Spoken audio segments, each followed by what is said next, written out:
PAA-MMC and IPGA Tamil Nadu branch, I welcome everyone who present here to attend this free online coaching classes for GPAT and other competitive exams. Now, I am happy to introduce today's speaker, Dr. P. Balasubramanian sir, who is going to talk us about anticonvulsant. He completed his BSc in Bharatiyar University, Coimbatore at 1986 and B.Pharm in JSS College of Pharmacy, UT at 1990 and M.Pharm in Jadavpur University at 2007 and he was awarded P.hD in same university at 2011. Currently working as a professor cum HOD in Department of Pharmacology in Alsifa College of Pharmacy, Kelandur, Kerala. He has 31 years experience in academic area. He is an approved guide for various universities and evaluated PhD 15 students and now guided 3 students and ongoing project is 3. He received fund from AICT for seminar grant and a model from AICT also. He is actively involved in organizing seminar, conferences and workshops. He has published more than 44 publications in both national and international journals. He attended more than 50 conferences and presented his research work.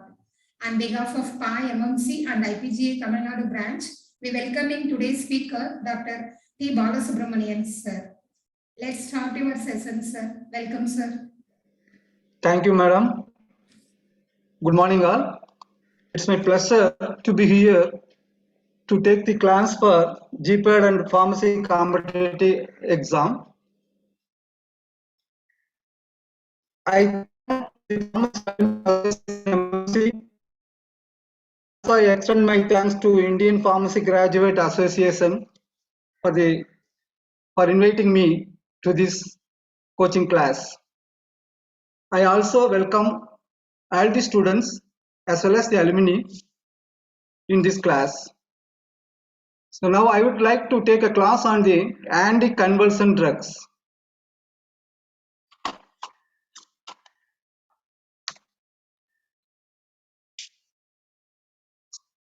First, I would like to start with the definitions for the epilepsy. So epilepsy is a group of central nervous system disorder which is associated with a brief episodes, that is seizures, which is linked with the disturbances of consciousness or the loss of consciousness with or without convulsion. So the seizures are mainly because of the abnormal discharge of the electrical impulses from the different focal area of the cortex because of lack of the GABA inhibitory feedback loop or the abnormality in the calcium channels of the neuron, as well as the different denaturation of the neurons of the brain. So there is a slight variation when we use this anti-epileptic and the term anticonvulsant. Anti-epileptic, if we speak, anti-epileptic means these drugs completely abolish the epilepsy, whereas the anticonvulsant preventive manner, prevention of the abnormal exposures of the seizures. So let I explain about the different classes of the epileptic episodes. There are 2 major seizures. One is generalized.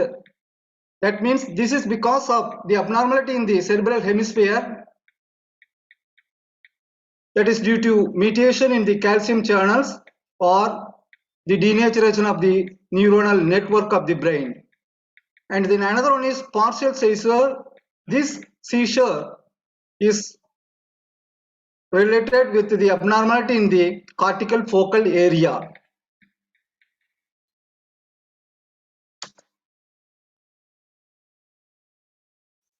So before going to the study of the anti-epileptic drugs, we should know what are the different types of epilepsy. Under that generalized seizure, one is major epilepsy or generalized tonic-clonic seizures. This major epilepsy, the duration of the loss of consciousness may occur 1 to 2 minutes with the different jerky movements, or we can call it as a convulsion. Another one is a petit mal or the minor epilepsy. It will affect the majority, most the patients are in children. So the loss of consciousness is 0.5 minutes. This means less than 1 minute with impairment of the consciousness without a jerky movement. Sir, And sorry. third is sir. Sir, இது video slide move ஆகல sir, ஒரே ஸ்லைட்லயே இருக்கு.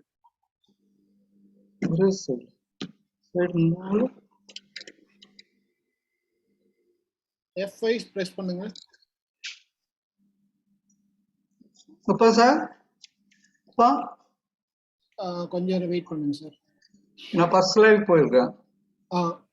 Sir ஒரு வாட்டி first slide. Sir ஒரு வாட்டி ஸ்லைடை வந்து க்ளோஸ் ஷேரை வந்து க்ளோஸ் பண்ணிட்டு திருப்பியும் ஓபன் பண்ணுங்க sir ஷேரிங்க.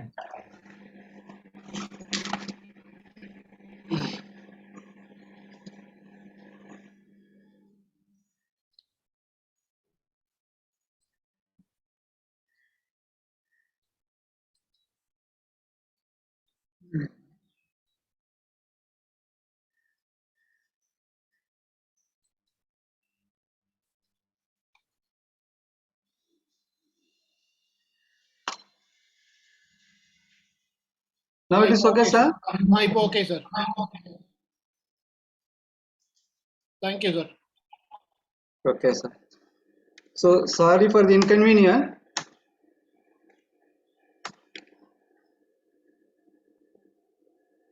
So epilepsy, one is partial.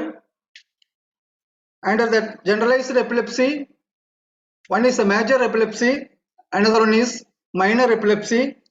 A kinetic defect in the postural upper body, and fourth one is a seizure, a jerky movement which occurs in the part of the limb or the whole body, and one more is an infantile spasm. Truly speaking, it is not an epilepsy or the convulsion. It is characterized with the muscle spasm, and one is febrile seizure that will affect the children when they are with the high fever. Febrile seizure also not under the category of the convulsion. And partial seizures, it is mainly because of the disorder in the cortical focal, the abnormal synchronous exposure of the emissions of the impulses in a localized area, that is simple partial, and another one is a complex partial, and third is a partial seizures with the generalized. That means it is converting from the simple partial or the complex into a generalized tonic-clonic seizures or the major seizure.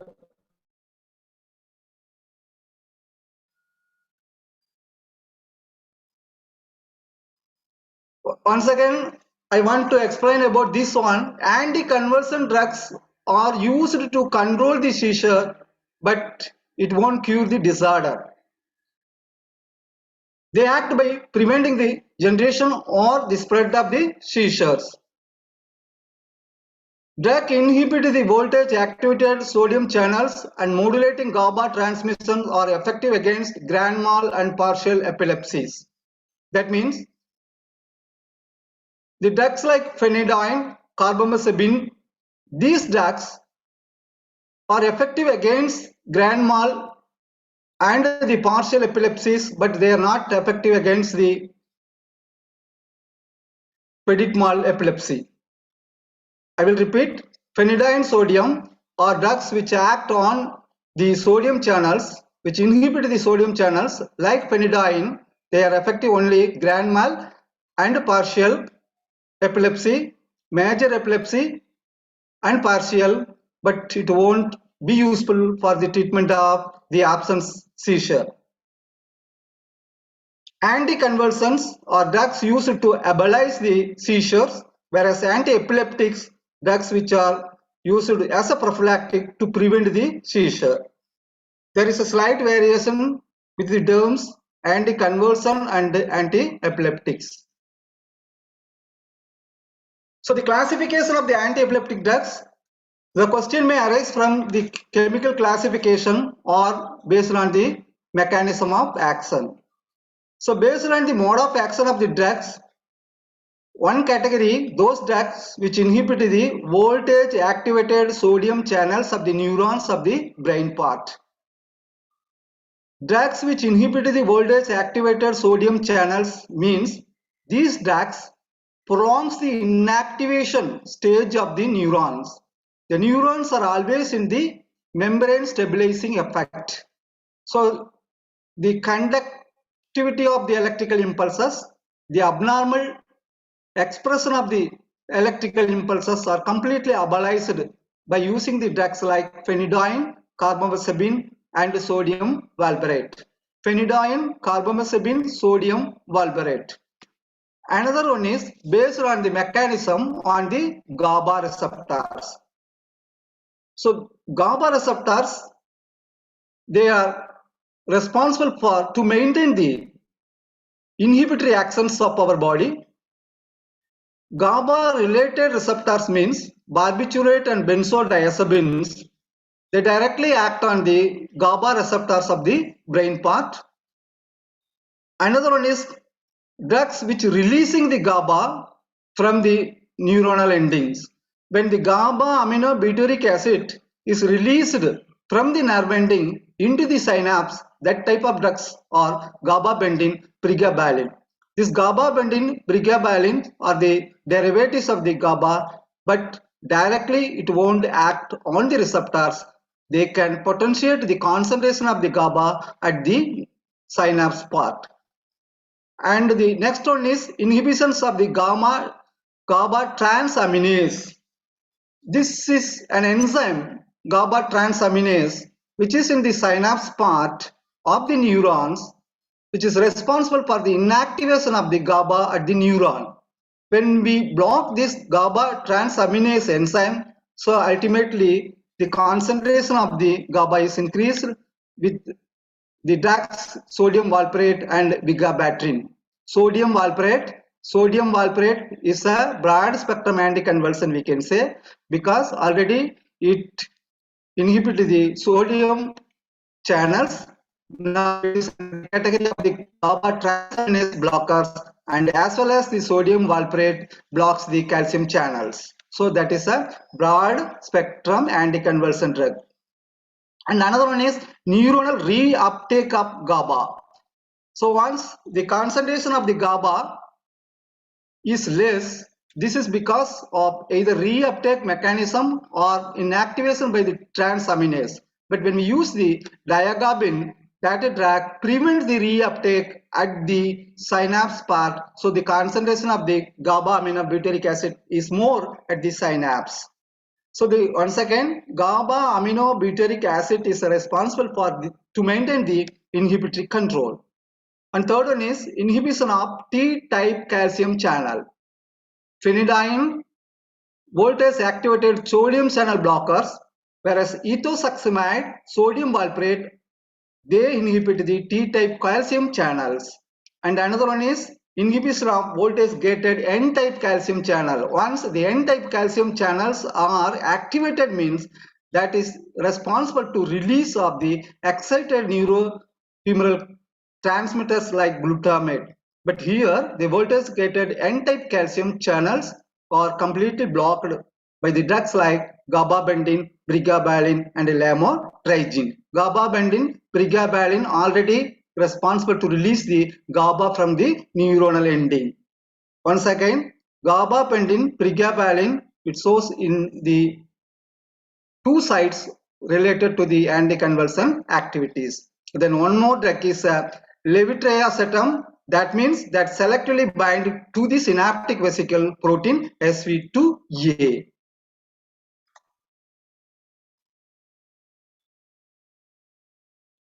This is the chemical classification.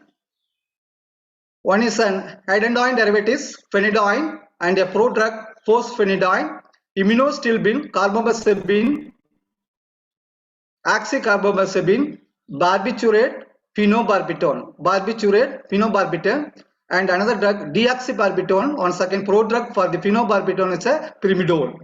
Then the receptor drugs like benzodiazepine, clonazepam, diazepam, clonazepam, diazepam. So the clonazepam is useful to treat the absence seizure or the peditmal seizure, whereas the diazepam, it is for the generalized tonic-clonic as well as the partial seizure, in addition to the status epilepticus. Status epilepticus, so diazepam, intravenous route, status epilepticus. Status epilepticus means the repeated attack of the episodes, the seizures, the repeated without any recovery. That is called status epilepticus. And another one more drug, clobazam, especially in children where there is a febrile convulsion, we are using clobazam at the dose of 5 to 10 milligram. Succinimide, ethosuximide. Ethosuximide, the question may arise, a drug which is used to treat the absence seizure is an ethosuximide. Ethosuximide inhibits the calcium channel. T-type calcium channel of the neuron of the cerebral hemisphere is completely blocked by the drug ethosuximide, like sodium valproate. Ethosuximide, sodium valproate, both are used to treat the absence seizures. Another one is aliphatic carboxylic acid, that is called sodium valproate or valproic acid. Sodium valproate, valproic acid. Whatever the form, whether it is a valproic acid or sodium valproate or valproate semi-sodium, the real active constituent is valproate. Valproate is responsible for its action, anticonvulsant action, by binding with the GABA receptor part or sodium inhibition or the T-type calcium channel blocking activity. Then this phenyltrypsin, this lamotrypsin, cyclic GABA analog, gabapentin, pregabalin, especially we are using for the secondary type of partial seizure and also for the various neuropathies, the pain which occurs in the peripheral neurons also. Newer anticonvulsant drug, vigabatrin, same like sodium valproate, vigabatrin inhibits the transaminase enzyme. So GABA concentration is increased. Topiramate, diagabin, zonisamide, and once again levetiracetam.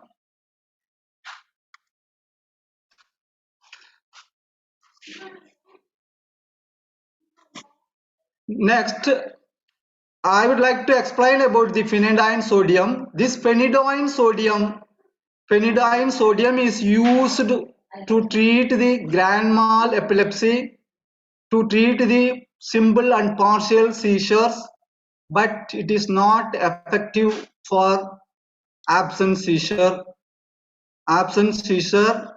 Only drug ethosuximide, sodium valproate. Phenidine sodium, it does not produce any drowsiness, but it may cause a very less sedation. It is effective against all the type of partial seizures and grand mal, but not petit mal.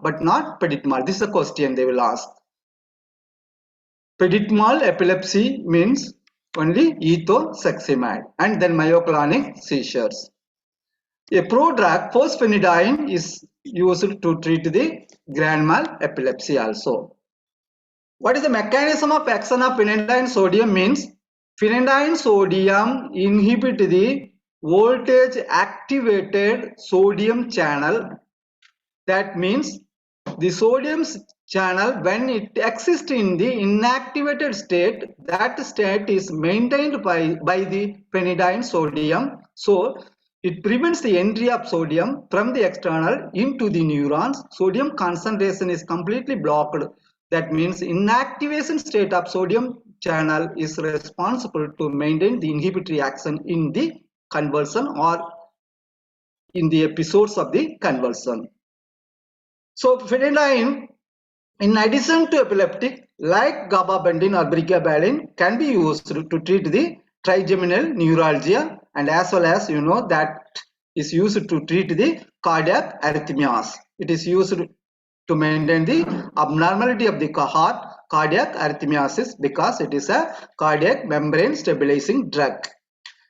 But phenidine, so what I want to tell you, phenidine of toxic concentration possesses effects like reduction in calcium influx.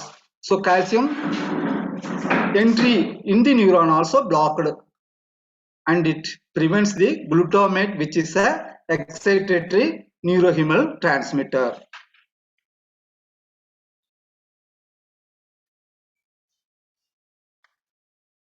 So the question is, phenidine sodium is an anti-epileptic drug. It is used to treat the trigeminal neuron, the pain which occurs in the trigeminal nerves, neuralgia, and also used to treat the cardiac arrhythmias. Adverse effect, they may ask adverse effect. One is the gingival hyperplasia, that means gum bleeding as well as inflammation of the gum. Abnormality of the androgen hormones leads to excess growth of the hair, hirsutism, and the very important one is teratogenicity, abnormality in the fetus within the uterus part, teratogenicity.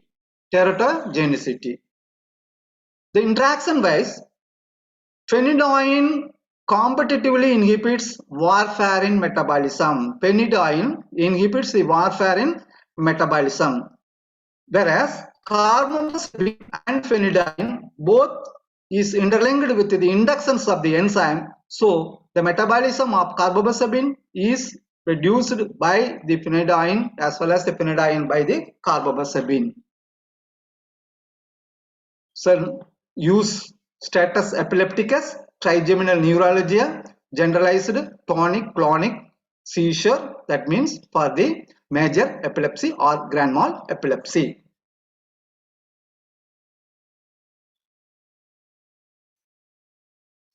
Carbamazepine, it is an immunostimulin, is a tricyclic anti-epileptic drug similar to tricyclic antidepressant imipramine. So that drug also used for the management of mania as well as the bipolar depression. Anti-epileptic drug carbamazepine, the mechanism of action is very similar to the phenidine sodium.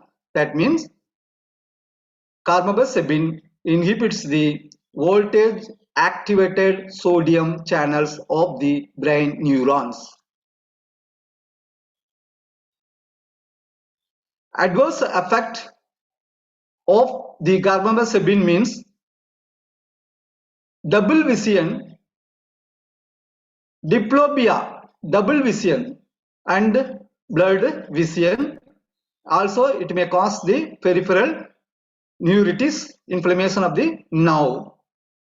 One more important question they may ask, a drug which causes the retention of the fluid is called carbamazepine. Long-term use of carbamazepine may produce fluid retention. Here also carbamazepine causes teratogenic effect. Therapeutic uses of the carbamazepine similar to the phenidine sodium, used for the major epilepsy, trigeminal neuralgia, and the various neuropathic pain like diabetes insipidus or diabetes mellitus. A manic depressive psychosis, because which is closely related structure with the imipramine. Manic depressive psychosis and unipolar mania depression also treated with the carbamazepine. Barbiturates, phenobarbital. Barbiturates, phenobarbital. So phenobarbital as well as the benzodiazepines, they directly bind with the GABA receptors of the neuron. Phenobarbital binds with the GABA receptors of the neuron. As a result, the chloride channel of the neuron is open. Chloride channel opening by the phenobarbital is prolonged. This is the one difference between the phenobarbital and the benzodiazepine. Both will act on the GABA receptor. Both will act on the GABA A receptor, but the location, the subunities differ. In case of the benzodiazepine, they binds with the GABA A subunit of the beta subunit point. Phenobarbital prolongs the duration of opening of the chloride channel, whereas benzodiazepines increases the frequency of the opening of the chloride channel. Both will act on the GABA receptor.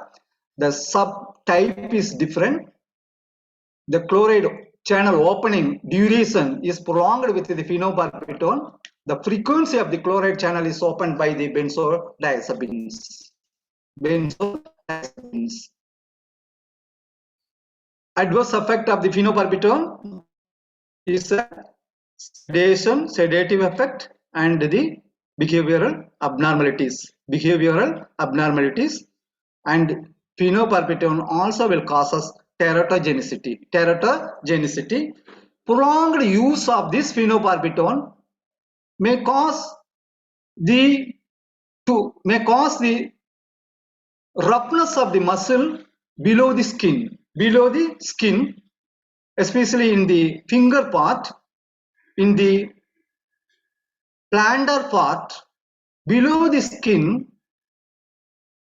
The part where the muscles will become very rough means it leads to cause a severe pain. Teratogenicity is one adverse effect of the phenobarbital. Another one is thickness of the muscle with the severe pain under the skin is the adverse effect of the phenobarbital.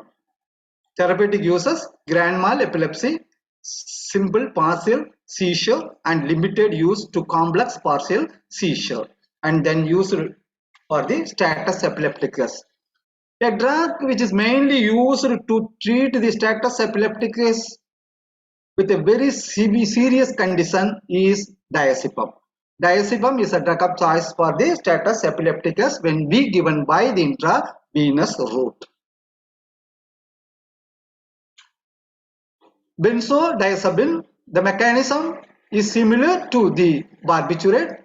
The drugs which are used to treat the convulsion is a diazepam, clonazepam, and clobazam. Diazepam, clonazepam, and clobazam. Similar mechanism, the site is differ. Benzodiazepines binds with the GABA A units of the beta subunit of the GABA receptors. So once again, which prolongs the chloride channel opens with the concurrent frequency wise, which leads to hyperpolarization and inhibit the release of glutamate, which is main reason for the controlling of convulsions. This is the site.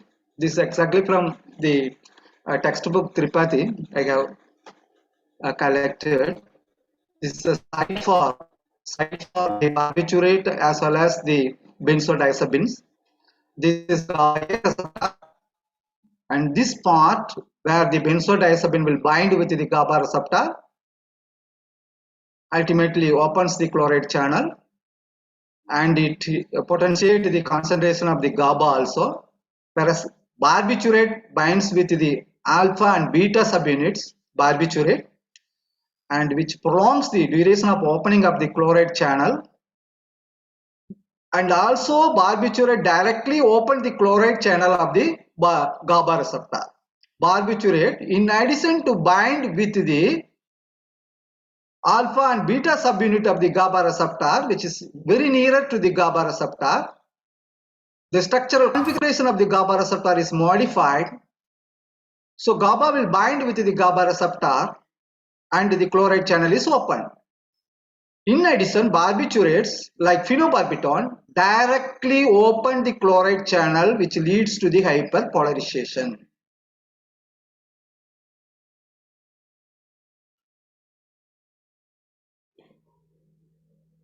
So diazepam as an anticonvulsant that can be given by intravenous route or by means of the rectal to the children, rectal route or by the intravenous route.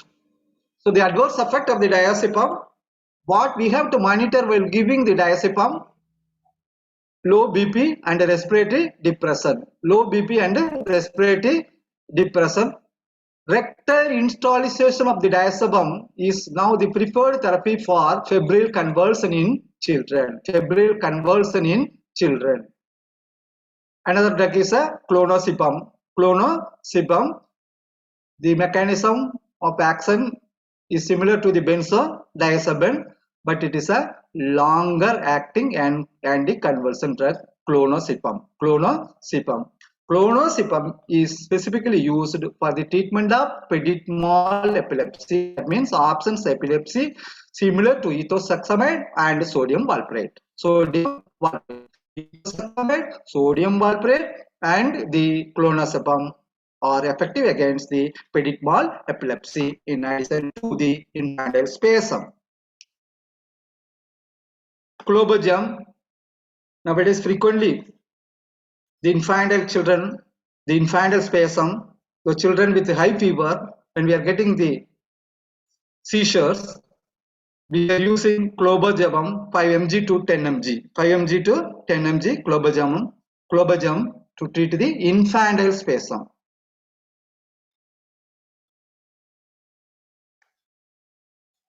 The next one is succinimide, ethosuximide.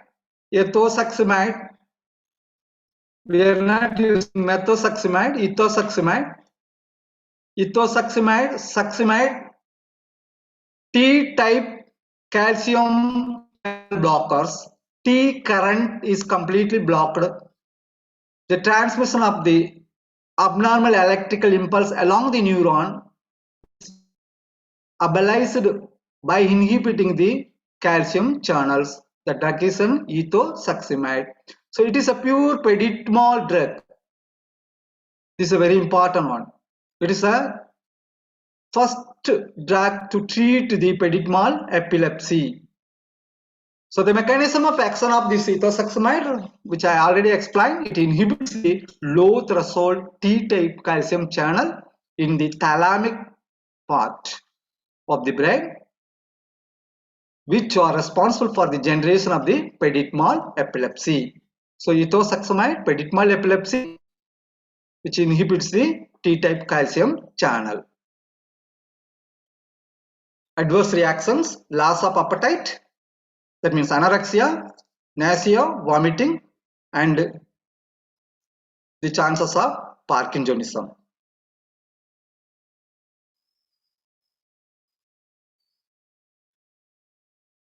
Sodium valproate.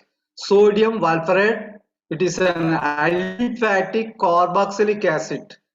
Aliphatic carboxylic acid with a broad spectrum anticonvulsant, means it is used for the generalized grand mal epilepsy, used to treat the partial or absent seizure, myoclonic seizure, as well as the simple and partial as well as the complex seizures. The mechanism of action of sodium valproate.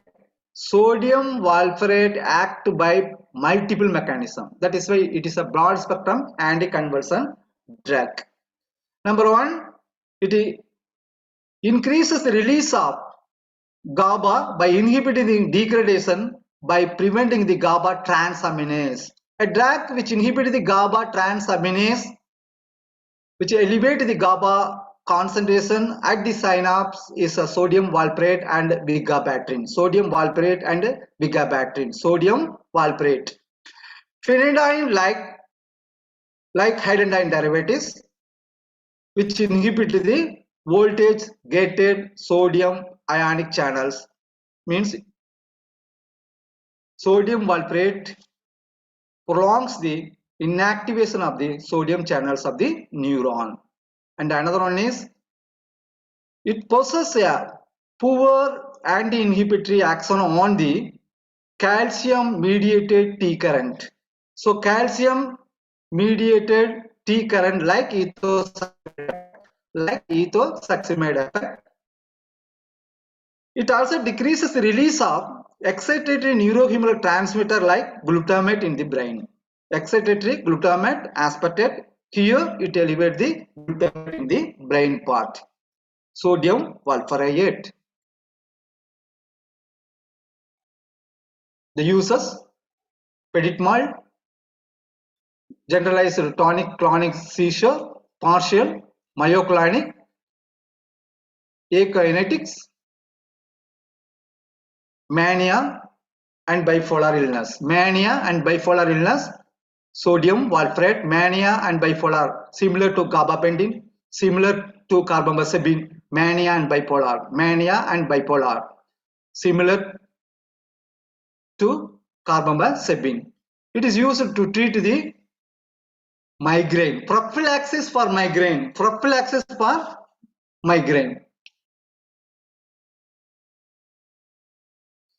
The interaction increases the plasma level of phenobarbital and by inhibiting its metabolism. Phenobarbital metabolism is inhibited by the sodium valproate. Vigabatrin, like sodium valproate, another drug is a vigabatrin. This drug acts as a irreversible GABA transaminase. Irreversible GABA transaminase blocker is a vigabatrin. Uses: used to treat the infantile spasm, used to treat the drug refractory epilepsy, as well as the simple and complex partial seizures. But this drug also not used for the treatment of absent seizures. Peditmal epilepsy purpose we are not using vigabatrin. Gabapentin. Gabapentin is an anti-convulsant drug, but it is mainly used to treat the various neurological disorders. This GABA derivative with lipophilic cyclohexane, it is a liver drug. Gabapentin is a derivative of GABA, but it won't directly binds with the GABA receptor. It is a source for the GABA. Mechanism of action: it readily crosses blood-brain barrier and increases the synthesis and release of GABA in brain. Gabapentin, it also inhibits voltage activated N-type calcium channel. Gabapentin, pregabalin, they act by inhibiting voltage gated N-type calcium channel as well as to increase the concentration of the GABA. They increase the release of the GABA from the nerve ending into the synaptic cleft. Gabapentin therapeutic uses: it is used in combination with other drugs in drug-resistant partial seizure and generalized tonic-clonic seizures. Diabetic neuropathy pain, this is a peripheral pain. Wherever there is an injury in the peripheral neurons that leads to the abnormal glutamate release. If there is an injury in the peripheral area, trigeminal neuron part or any peripheral neuron, inflammation will occur, leads to the excess release of the glutamate and shows the inflamed severe pain at the neuron part. So diabetic neuropathy pain, post hepatic neuralgia, trigeminal neuralgia, and pain associated with multiple sclerosis. This drug gabapentin also used as a prophylactic migraine drug. Prophylactic migraine drug gabapentin. Prophylactic migraine drug gabapentin. Lamotrigine. This is also a phenyldiazine anticonvulsant drug. Lamotrigine acts like phenidine and carbamazepine through the inactivation of sodium channel, prolonging action, inactivation of the sodium channel. So prevents the entry of sodium. It inhibits the influx of the sodium at the neuron part of the brain, cerebral cortex area, and it prevents the symptoms of the epilepsy. Adverse effects of the lamotrigine: dizziness, sleepiness, skin rash, diplopia, ataxia, and dermal skin Stevens-Johnson syndrome like salicylic sulfonamides. Stevens-Johnson syndrome, dermatitis. Therapeutic uses: lamotrigine is used to treat the grand mal epilepsy, secondary generalized absence and atonic seizures, means atonic akinetic, then myoclonic seizures in children, treatment of differentiation. Lamotrigine. A drug which mainly prevents the synaptic vesicular protein in the GABAergic nerve and in the glutamatergic neurons. A drug, see, the real mechanism of levetiracetam is not clear, but assumes that hypothetically it binds with the SV2A proteins of the neurons. Levetiracetam is a nootropic drug like piracetam derivative, piracetam, and the mechanism of action is unknown. Adverse effect is sleepiness, asthenia, and dizziness. It is used to treat the partial and secondary generalized grand mal epilepsy. One more drug, anti-epileptic drug, locosamide. It is recently approved newer drug, mainly used to treat the partial seizures, simple and complex partial seizures. It acts by enhancing slow inactivation of sodium channel and also by inhibiting collapse response mediator protein, CRMP proteins of the neuron. CRMP2 proteins of the neurons are blocked by the locosamide drug. That is why it is used for the treatment of partial seizures. The adverse effect: sedation, dizziness, and double vision, attacks, movement, as well as the emetic effect.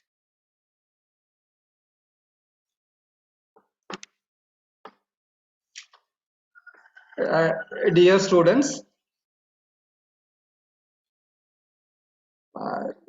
I have given a brief lecture on the anti-epileptic drug or the anticonvulsant drug.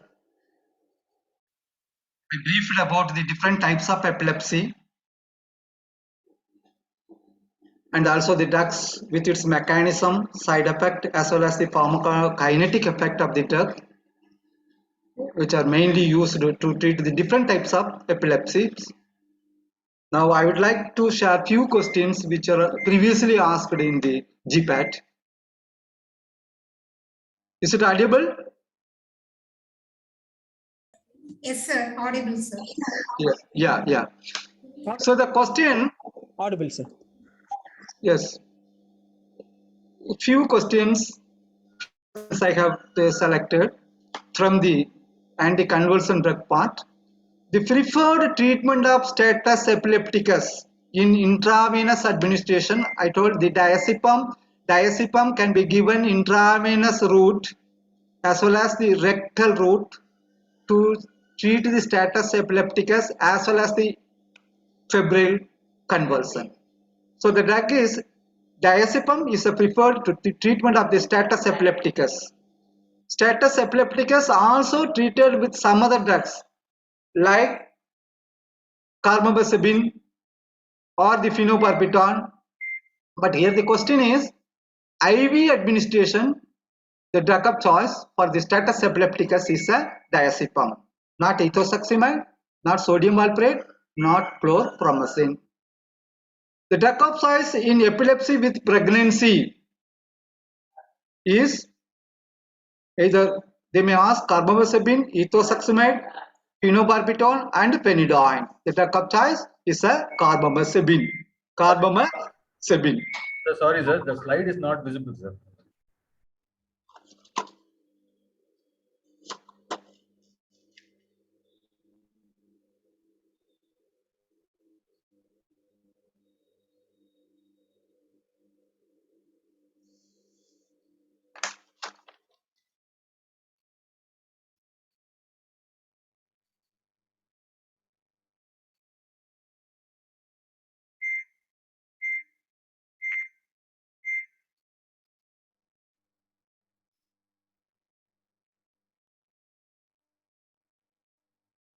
Now is it okay, sir?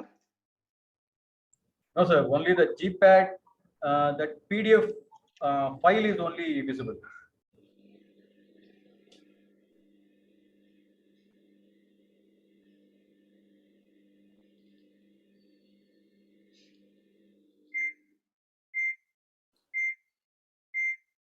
So can you please quit the sharing and once again you can share, sir.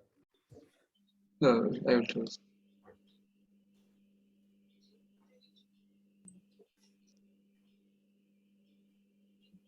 Desktop.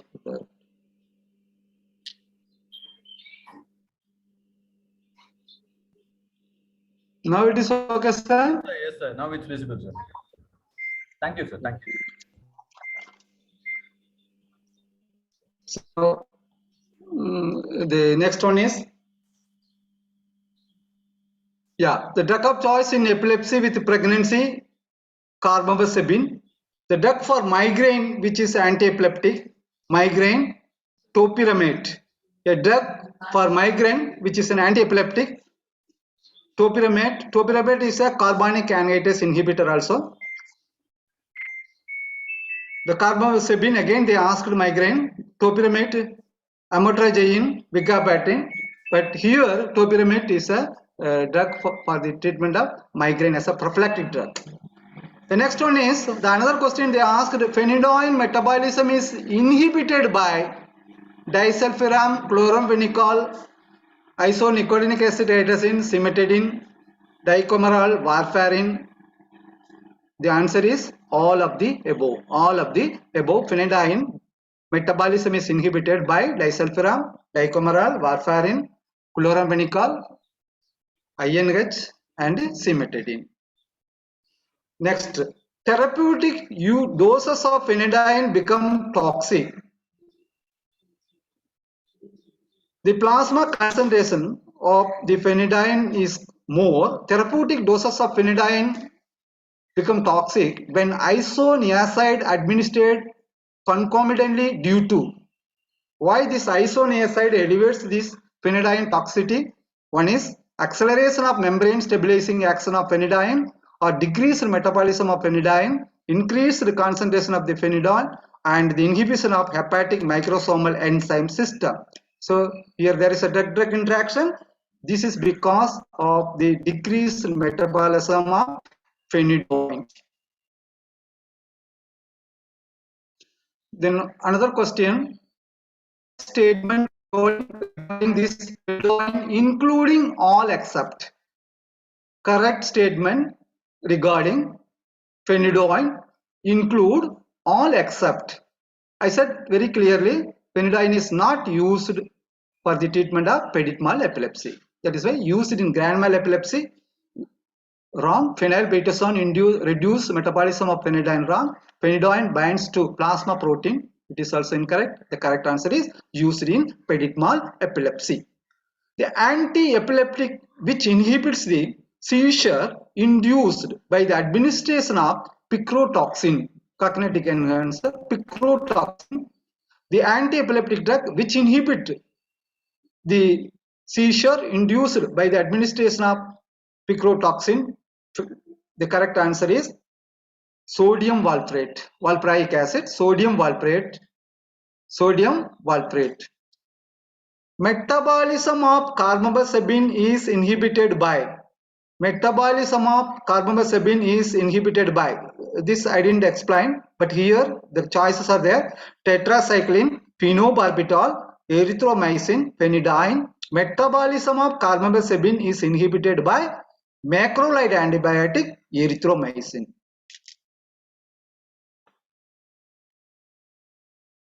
All of the following anti-epileptic drugs are considered to be broad spectrum except pregabalin. Except pregabalin, all are used to treat the different types of epilepsies except pregabalin. Then another, the symptoms like Dupuytren constrictor and bladder fibromatosis or chronic adverse effect. This is I think I explained about the phenobarbital. The prolonged use of the phenobarbital may cause the muscle to increase the muscle thickness which is below the skin, and also may cause the abnormal proliferation of the fibrous tissues in the skin. That is phenobarbital. One more drug.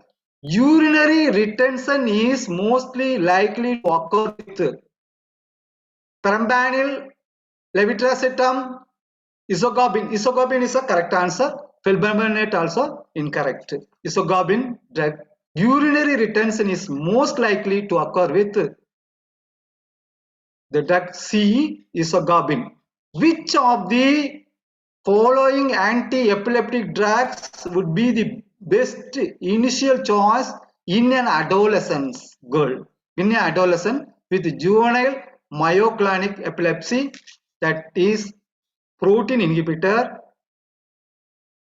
levetiracetam. Levetiracetam is a protein inhibitor at the neuron part. That is a drug, anti-epileptic drug that is used to treat the adolescent girl with juvenile myoclonic epilepsy. Thank you, dear students. So I given an introduction part of the epilepsy as well as the anti-epileptic drugs in brief, and with a little explanation of the different types of mechanism of the anti-epileptic drug adverse effect, and I also given as a discussion part of certain questions, previous question from the GPAT examination. Thank you very much for your kind, patient, as well as I thank you all. I thank you for the inviters, the Pharmacy Alumni Association MMC and the Indian Pharmacy Graduate Association for inviting me to share about the anti-epileptic drug to the students as well as the alumni members to get a little knowledge about the anti-epileptic drugs, which is beneficial to the students to write the different types of graduate pharmacy test in GPAT as well as the pharmacy competitive exam. Once again, I thank you all the opportunity given for me, as well as I thank to Malakrishnan sir as well as the Uma madam, so inviting me, and they have given a various suggestions in the middle before after the invitation, the time to discuss about that and all. And thank you to all. Thank you, sir. Wonderful session, sir. Really, it is a wonderful session. Thank you, ma'am. It is very helpful to our student also, sir. Thank you so much, sir. Thank you. Thank you very much, sir. Thank you, sir. Thank you very much. Thank you, sir. Thank you. Sir, just hello. Sir, just one question, sir. Yes. Meenakshi. No? Hello. Yes. Yes, madam. Thank you so much for your thing. Sir, just a clarification regarding pregabalin. Yes. Pregabalin is there side effects in the elderly, sir? Pregabalin. Yeah, side effect of elderly can be used in elderly. Yeah, it is there. Wait. Pregabalin. The pregabalin similar to the gabapentin. Okay, sir. Wait. A similar mechanism of action and The drowsiness.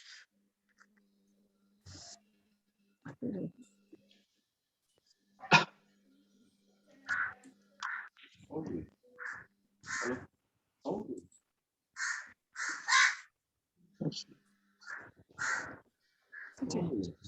Wait.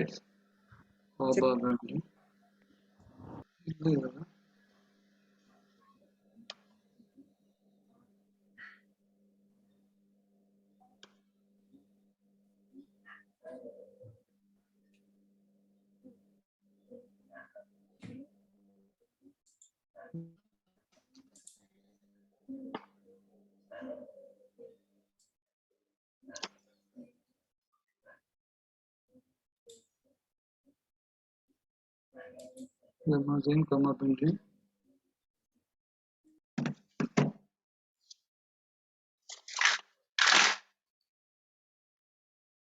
Gabapentin. Molecules. Change it.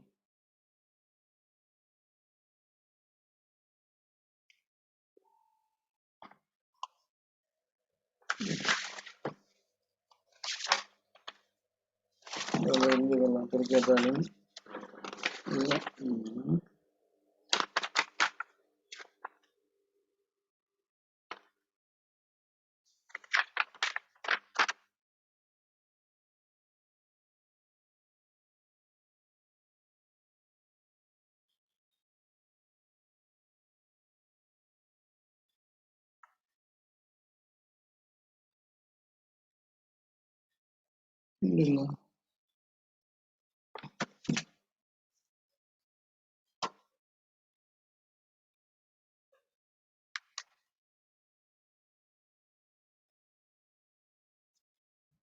so it is used as an anticonvulsant as also. Yeah. This pregabalin is similar to the gabapentin, but the side effect what they have given is low drowsiness, dizziness.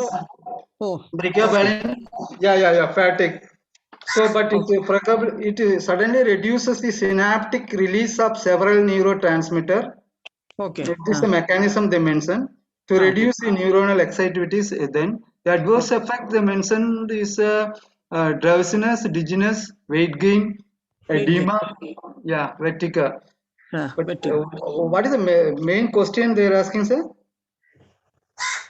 Sir, I am just no. I mean, actually, there's a question. No, just asking whether it is maybe used in elderly because a lot of discrepancies in pregabalin drowsiness.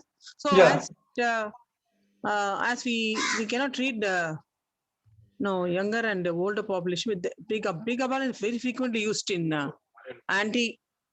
I know apart from anticonvulsant, it is used frequently in the elderly for. Currently we are using for the various neuropathic pains, no? Pregabalin, neuropathic pains we are using. Neuralgia, trigeminal neuralgia. And you say diabetes. Lyrica. Lyrica. Brand is Lyrica from Pfizer. Lyrica.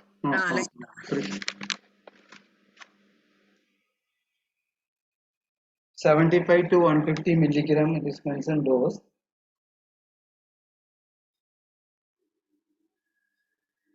Rhesus allergic reactions, these side effects are very less, it mentions. Side effects are very less. Certain type of chronic pain, it is used to reduce the pain only. Sedative side effects are claimed Okay. to be less prominent. Okay, Yes, sir. okay. And they had some issues in pregabalin in USA that they have the US FDA restricted use for restricted. So they're using mainly for anticonvulsant. Yeah, thank you. Very good.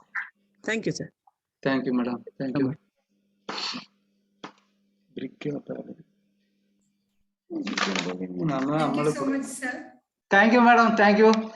Thank you, sir. Thank you very much. Yes.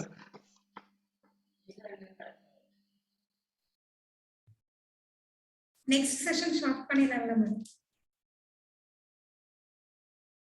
Yes, ma'am.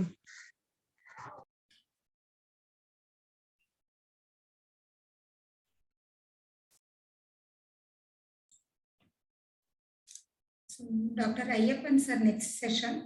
So it's my pleasure to introduce Dr. T. Ayyappan sir, who is going to talk us about pharmaceutical excipients. He completed his UG in JKK Muniraja College of Pharmacy, Kumarapalayam, and PG in Government College of Pharmacy in Maharashtra at 2004. He was awarded Ph.D. in 2021, Tamil Nadu Dr. M.Pharm Medical University, Chennai. Currently working as a professor cum HOD in the Department of Pharmaceutics, Adibala Shakti College of Pharmacy, Melmarvattur. He has a career over 18 years experience in academic area. He is actively involved in organizing conferences, seminar, workshop, and he has published more than 54 publications in both national and international journals. Then he has attended more than 75 conferences. He received Young Scientist Award in Pharmaceutical Sciences in 2020 and the Best Teacher Award in 2015 in Pharmacy from ACMED, Melmarvattur. He received fund from Tamil Nadu Dr. M.Pharm Medical University, Chennai. He has an editorial board member in various journals. On behalf of PAA-MMC and Tamil Nadu IPGA Tamil Nadu branch, Dr. T. Ayyappan sir, we welcoming today's speaker. Let's start your session, sir. Please welcome, sir.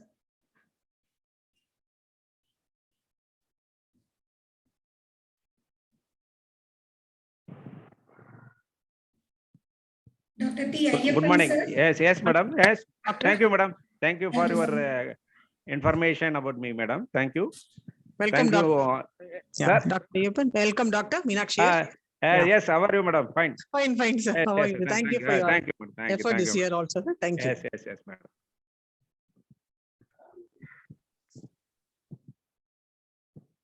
Continue, sir. Yeah.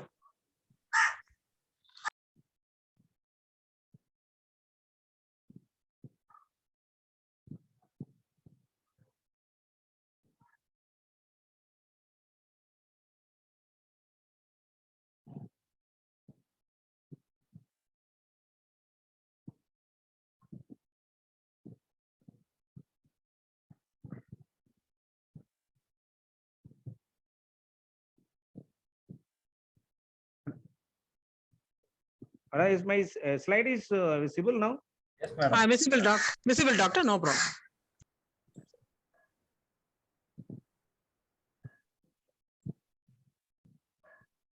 Okay, today session is belongs to pharmaceutical excipients. You all know that excipients, without excipients, we cannot make any dosage forms. See, the excipients have no therapeutic value. It may have little or no therapeutic value, but it is helpful for the development of the formulation in order to maintain the stability, and it has to help for functionalizing the dosage forms. It may also call it as pharmaceutical aids, necessity, and adjuvants, and may call it as the excipients. Additives also called as excipients.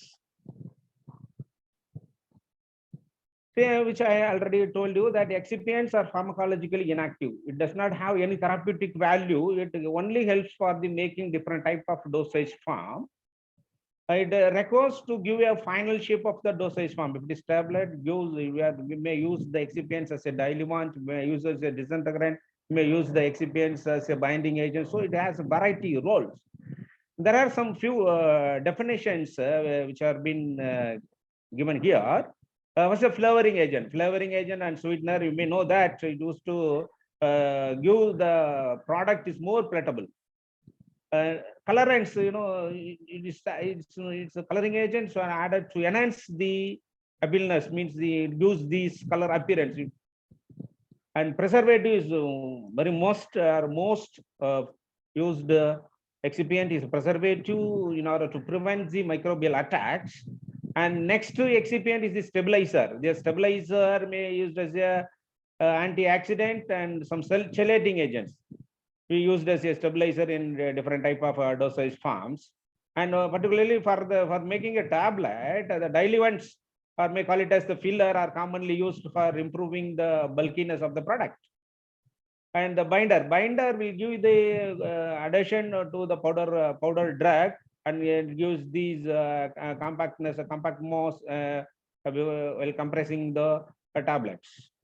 And the lubricant, the substance which reduce the friction between the surface of the tablet and the dye cavity, so that we may use this lubricant, magnesium stearate. The example is the magnesium stearate, and may used as the anti-adherent. That disintegration. See, if your tablet goes into solution, before that it has to pass the two stages. One is disintegration, another one is deaggregation. Disintegration is nothing but the tablet becomes a granule. That means a larger molecule break down into a smaller molecule, and the smaller molecule immediately goes to the fine powder. This is the fine powder. This is what a deaggregation. But if the larger molecule into smaller molecule is called a disintegration. You have to add a disintegrating agent for this disintegration process. Disintegrating agent, povidone you may use as a disintegrating agent. And the coating agents also used as excipients here for the purpose of improving stability, or you may improve the means control the disintegration, means delayed release tablets. For example, cellulose acetate phthalate, if you want to if you have the intention to deliver the drugs to the small intestine, we may give some entry coating. This is called we are controlling the disintegration in the acidic medium. We supposed to release the drug into the small intestine. The coating may give for the elegant appearance. To give the elegant appearance, to enhance the appearance, we may use the coating. You may know that coatings are film coatings and entry coating and sugar coating. So for this purpose, we are using excipients. And it comes to the semi-solids and semi-solid dosage forms like ointment and cream, suppository, the bases. For making bases, we are here act as excipients. For each dosage forms may contains excipients in order to improve the physical form or gives these surface structure, and mainly for improving the stability, even to mask the bitter taste, we may add some excipients. Why excipients? Here we are using these excipients. This I already told you that this is for making formulation and manufacturing of different kind of dosage form, and before administration to the patient. So these are the characters. So what is the other reasons make up the formulation? Is very important. If it is important, we may add some diluents to improve. So there's bulkiness and to allow the convenience and use the accurate dosings. If you want to give accurate, we may convert to the desired dosage form with the help of the excipient. And it used to protect drug from the degradation, and it gives the support and may enhance the stability of the product. We may use the excipients, and we may use some excipients for improving the bioavailability. See, I am list out the excipients which are used for making liquid dosage form.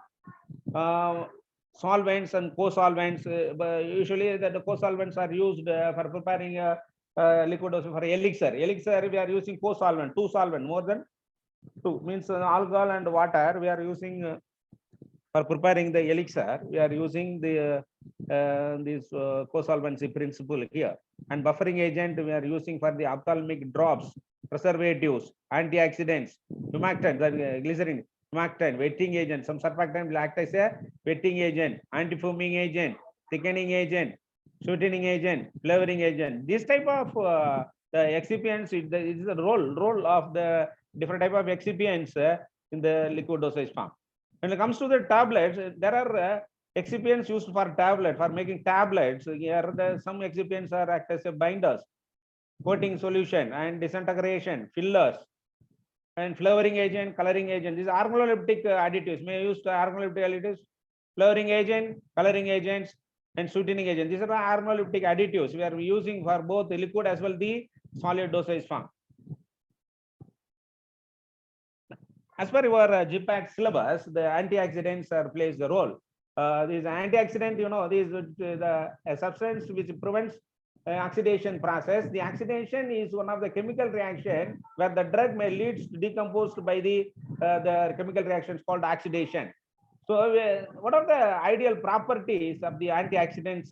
Here we are using the antioxidants in low concentration, and it should be non-toxic in nature, and it should be stable and use the effective concentration. We may use in the effective concentration, and the antioxidants may be soluble at a record concentration, and it should be compatible with the drug which are used for making a desired dosage form. And it's free from the odor, it's an objectionable odor. These antioxidants should be free from the objectionable odor and the taste. And antioxidant may be colorless in both original, even in this oxidized form. It should be non-toxic in nature. Say this is what antioxidants given, and some examples of the antioxidants: the sodium metabisulfite, sodium bisulfite, ascorbic acid even you can use as a antioxidants. For oil systems, we are using ascorbyl palmitate, hydroquinone, propyl galates, and these you may know that B.Hd and BHA, butylated hydroxyl toluene and butylated hydroxyaniline. This is alpha tocopherol. These are all the examples of the antioxidants we are frequently used for making pharmaceutical products. In order to enhance the stability by preventing the oxidation reaction, we are using these antioxidants. See, I have given listed 3 types of the antioxidant. One is the true antioxidants, and second is the reducing agent. The antioxidants work by the act as reducing agents, and some antioxidants is synergism, the potentiation of the effect of the other antioxidants. See here, some antioxidants are called true antioxidant. This alpha tocopherol, BHA and BHT, and methyl gallate. These are all called as true antioxidant because it may act by suppressing formation of free radical. See, these auto-oxidation reactions built by 3 steps. One is the chain initiation, and second step is the chain propagation, and third is the termination of the chain reaction. The true antioxidants is it's act and suppressing the step 1 is the suppressing the formation of the free radical reaction. And the reducing agent, some antioxidants will act as a reducing agent. Example is given here, the sodium sulfite and sodium bisulfite and sodium metabisulfite. These 3 are the example of the antioxidants works as a reducing agents. And synergistic antioxidants, EDTA is a ascorbic acid and citric acid. These are all work as a synergistic principle behind it act by regeneration of the antioxidant radical or by chelating the divalent ions, these metals. And here I already told you that EDTA is the exotendate. It means that it has these is used as a exotendate chelates, and ethylene diamine tetraacetic acid is a chelating agents where we used for preventing the these antioxidant, preventing the oxidation reaction by inhibiting the by making the complex with the divalent ions like the trace metals. Thereby we can prevent the oxidation reaction. And the reducing agents which I given in the last slide itself, the reducing agent, the ascorbic acid, vitamin C, ascorbic acid here used as a reducing agent. And third is the chain terminator. The chain terminator will work for the third step in this oxidation process.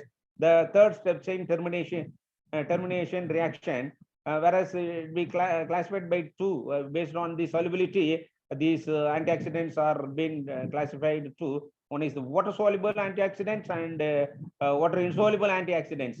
The water soluble antioxidants here I given these examples: thioglycolic acid, disorbitol, cysteine, and thioglycerol. These are the water soluble compounds, and these are the lipid soluble, means hydrophobic in nature. The B.hD and PKA is the lipid soluble antioxidants. Now the vitamins and essential oils and some other fats and oils is decomposed by the oxidation reaction. So these reactions are initiated by these three things. One is the heat, and the heat may induce this oxidation reaction, and the light may induce the oxidation reaction, and thereby you can store your product. If it is get unstable in the heat, we may keep the product in the cool place. And if the light is the initiating the oxidation reaction, we may use a light resistant container to preserve or to protect the contamination from the oxidation reaction. And second is the heavy metals like the iron and the copper. These are the trace metals which may act as a catalyst for oxidation reaction. It may speed up the oxidation reaction.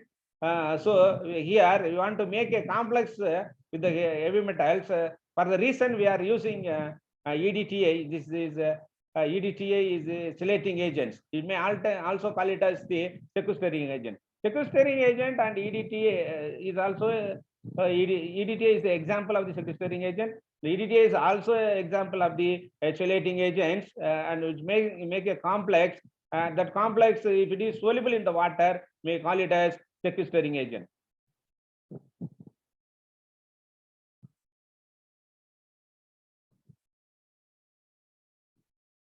This is what antioxidants, why we choose these. These are the things we already discussed with these oils and trace metals. These are trace metals like these copper, manganese, and ions. These are the catalysts. We will add as a catalyst and speed up the oxidative reaction. So here you have to use chelating agents for inhibiting the oxidation reaction. So you can make your product safely, means may improve the product stability. In emulsion and cream, these are all the two, the biphasic, there is the cream and emulsion are the biphasic dosage form, whereas it contains two immiscible phases. One is oil and water. There is a possibility so the drug may get decomposed by the oxidation reaction here. The oil is selected for the oil phase. The vegetable oils, this, then oils easily get decomposed by the oxidation reaction. It may call it as a rancidity. It's a process where these oils becomes degraded by the oxidation reaction. If you are using the oil, we may use some lipophilic antioxidants for the preparations. Lipophilic antioxidants, the B.HD and BHA and the propyl gallate. These three are the lipophilic antioxidants. In GPAT, they may ask you that the ranges of B.HD and BHA and propyl gallate. These are the range. BHA 0.02 to 0.5% we are using as an antioxidant, and butylated hydroxyl P.hD is 0.02-0.5. Whereas propyl gallate used 0.1% as an antioxidant. Next, there are water soluble antioxidants, means hydrophilic antioxidants. The above said are the lipophilic antioxidants and the concentration. And the below thing is that water soluble antioxidants may use sodium metabisulfite, sodium bisulfite. The concentration is 0.01 to 1% if it is if you are using sodium metabisulfite, and sodium sulfite 0.1% may use as an antioxidant. So an antioxidant may added to the ocular formulation, means ophthalmic preparation, even the suspension, in order to improve the stability of the drug. If the drug is degraded by the oxidation, we may use some antioxidants for the suspension, even the ophthalmic preparation. The 0.3% of sodium metabisulfite here used as antioxidant for the ocular solution and suspension. And other antioxidants, for example, if the drug is adrenaline degraded by this oxidation reaction, by improving the stability of that adrenaline, we may use the sodium metabisulfite as an antioxidant, sulfite antioxidants.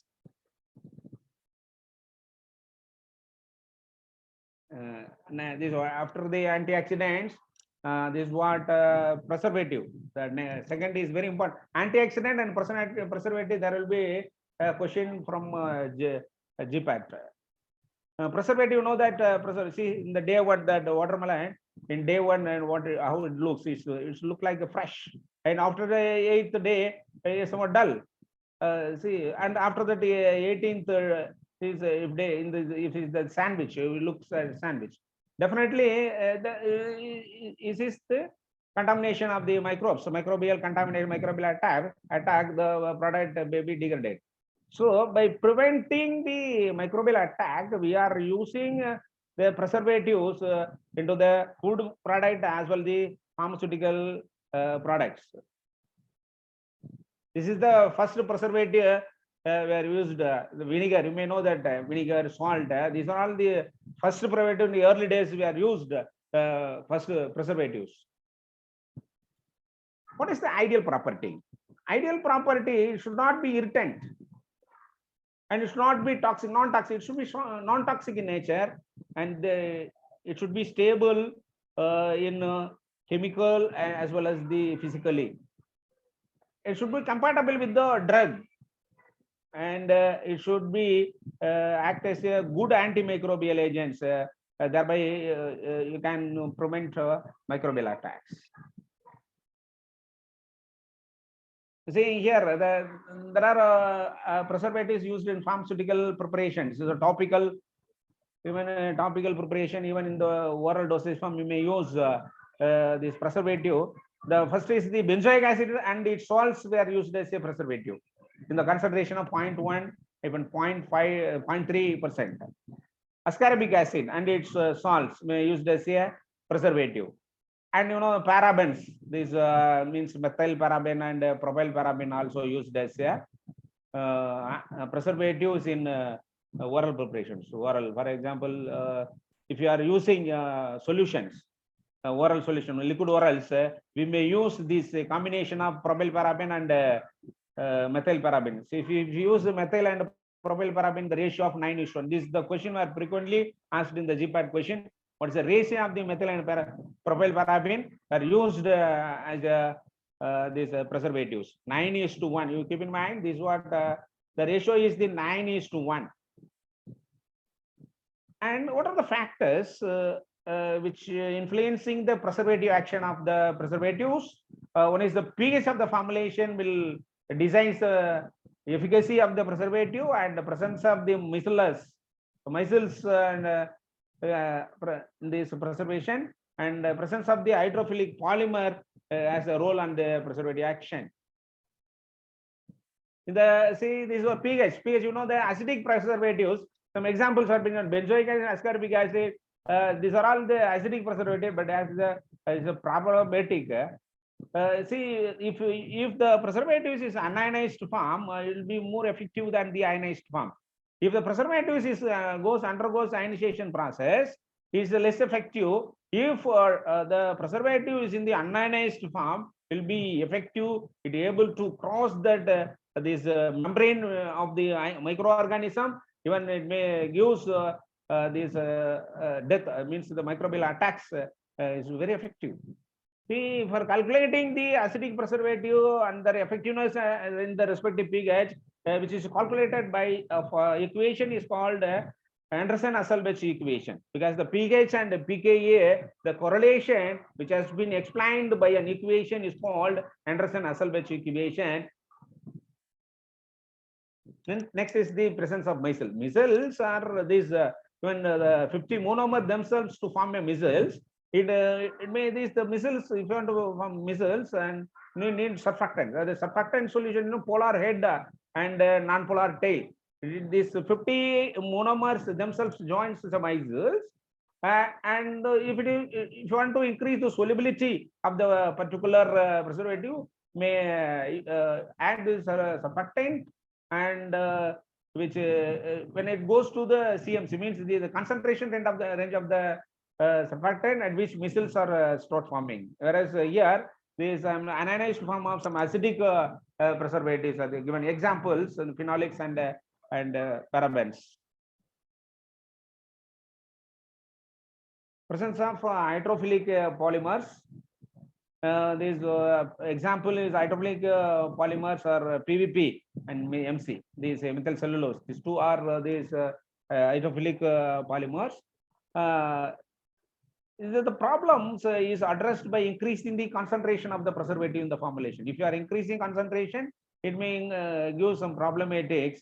So it may incompatible with the hydrophilic polymers. If you are using hydrophilic polymers, if you are using preservatives, there may be the incompatibilities occurrence if you are giving in the oral formulation. So you may know that the preservative does not require in the elixir preparation. Elixir, it contains at least 12% of the alcohol, up to 40% you may use the alcohol, means co-solvent effect. Here the co-solvent alcohol and methanol is a co-solvent for making or preparing elixirs. Here I have given the example preservatives for oral suspension. What are the preservatives we can use for the oral suspension? Parabens. Parabens are methyl paraben and propyl paraben. Methyl paraben and propyl paraben may use, already told you that 9:1 ratio. This is what 9:1 ratio we are using. For ointment and paste, see the ointment paste generally it means contains less or no water. So no need to add preservative. There are some preservatives, cationic surfactant, cetrimide. This is as used as a preservative, cetrimide. The cationic surfactant used for the topical formulations. The next the preservatives for external use. The phenols we may used and chlorocrosol we may used as a preservative for external application. Benzoic acid and its salts may used as a external application. Even methyl paraben and propyl paraben used as a preservative for external preparations. Now it comes to the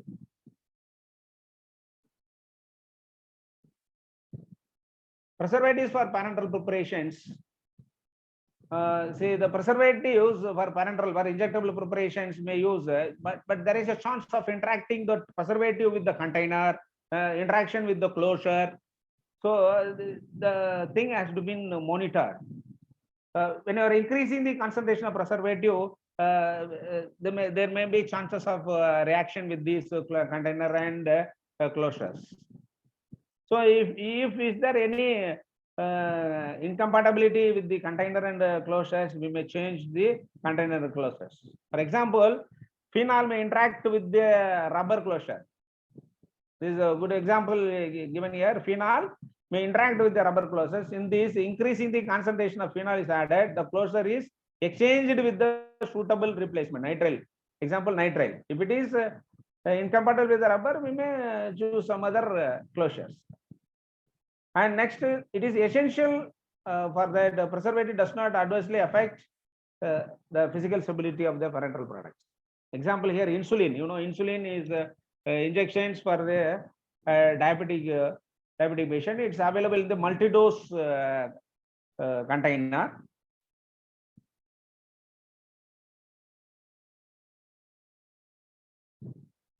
Next is the oil-based parenteral preparations. It does not generally require inclusion of the preservative. Here, oil-based, if it is oil-based, because of the low water presence. Here, the toxicity of the preservatives may be considered when formulating in the parenteral products. Preservatives in ophthalmic preparation, definitely there will be a question from the preservatives in ocular formulations. You know, there are two formulations to be sterile. One is the ocular formulation and another one is the parenteral preparation. These two are to be sterile. So these two are be available in the multi-dose container. So here the addition of the preservatives is essential. Addition of the preservatives is essential for ocular preparations. There are two surfactants most frequently used preservatives. One is the benzalkonium chloride, and another is one is the benzoathonium chloride. These two are the cationic preservative. They may ask you the cationic preservatives in ophthalmic preparation: benzalkonium chloride and benzoathonium chloride. The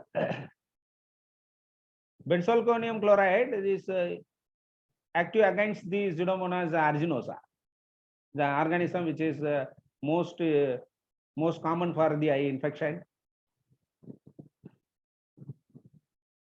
Next is the benzoathonium chloride, and some organic mercurial compounds were here used as preservatives. Mercurial means the mercury content is phenyl mercuric acetate is there, phenyl mercuric nitrate is there, thiamerosal.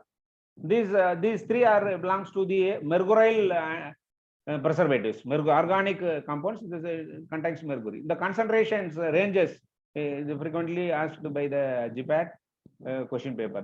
You have to keep in mind these ranges of the organic mercury compounds.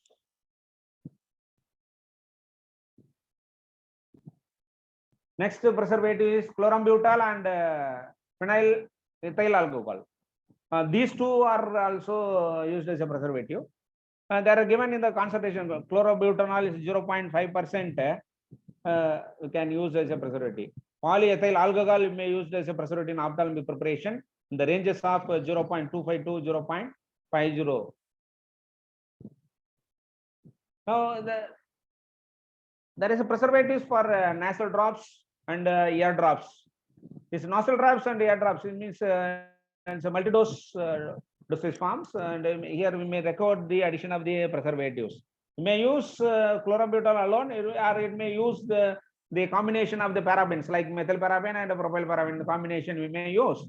Additionally, benzalkonium chloride, that is a cationic surfactant, may used as a preservative in the nasal and active formulation. And the benzalkonium chloride, apart from this benzalkonium chloride, thiamerosal, that's mercurial, organic mercurial, the compound we use thiamerosal may used as a preservative, nasal and ear drops. So after the antioxidant and preservative and third excipients, here these organoleptic additives,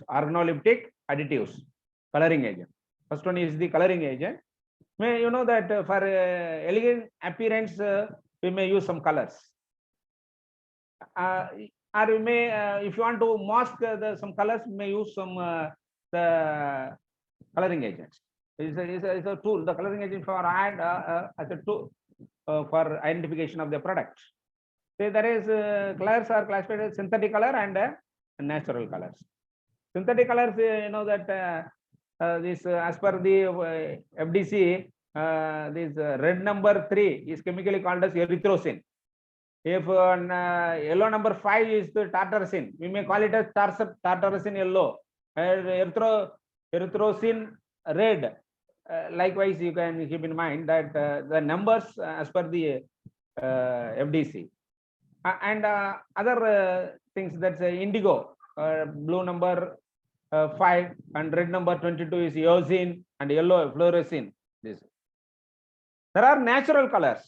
These are the synthetic colors which are listed now. And when it comes to the natural colors, it is obtained from the vegetable source. The chlorophyll, keratin, these are the vegetable source.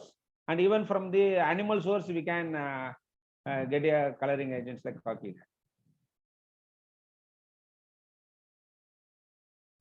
What are the ideal properties of the coloring agent? It should be stable.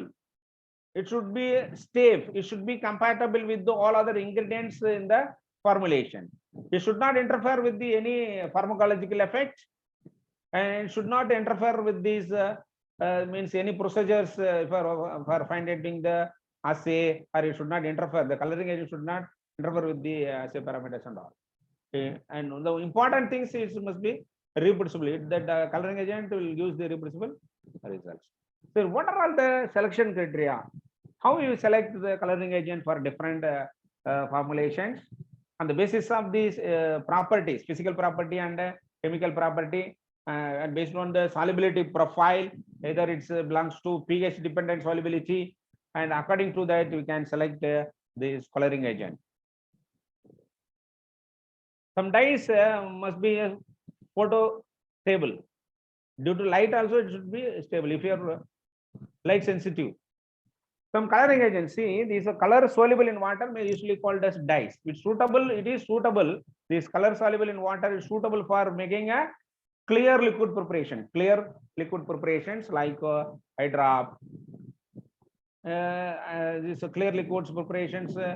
Even we may use some syrups. We may clear liquid syrups. And may use these dyes and all. And color insoluble in water. Some coloring agent insoluble in water. Then the pigments.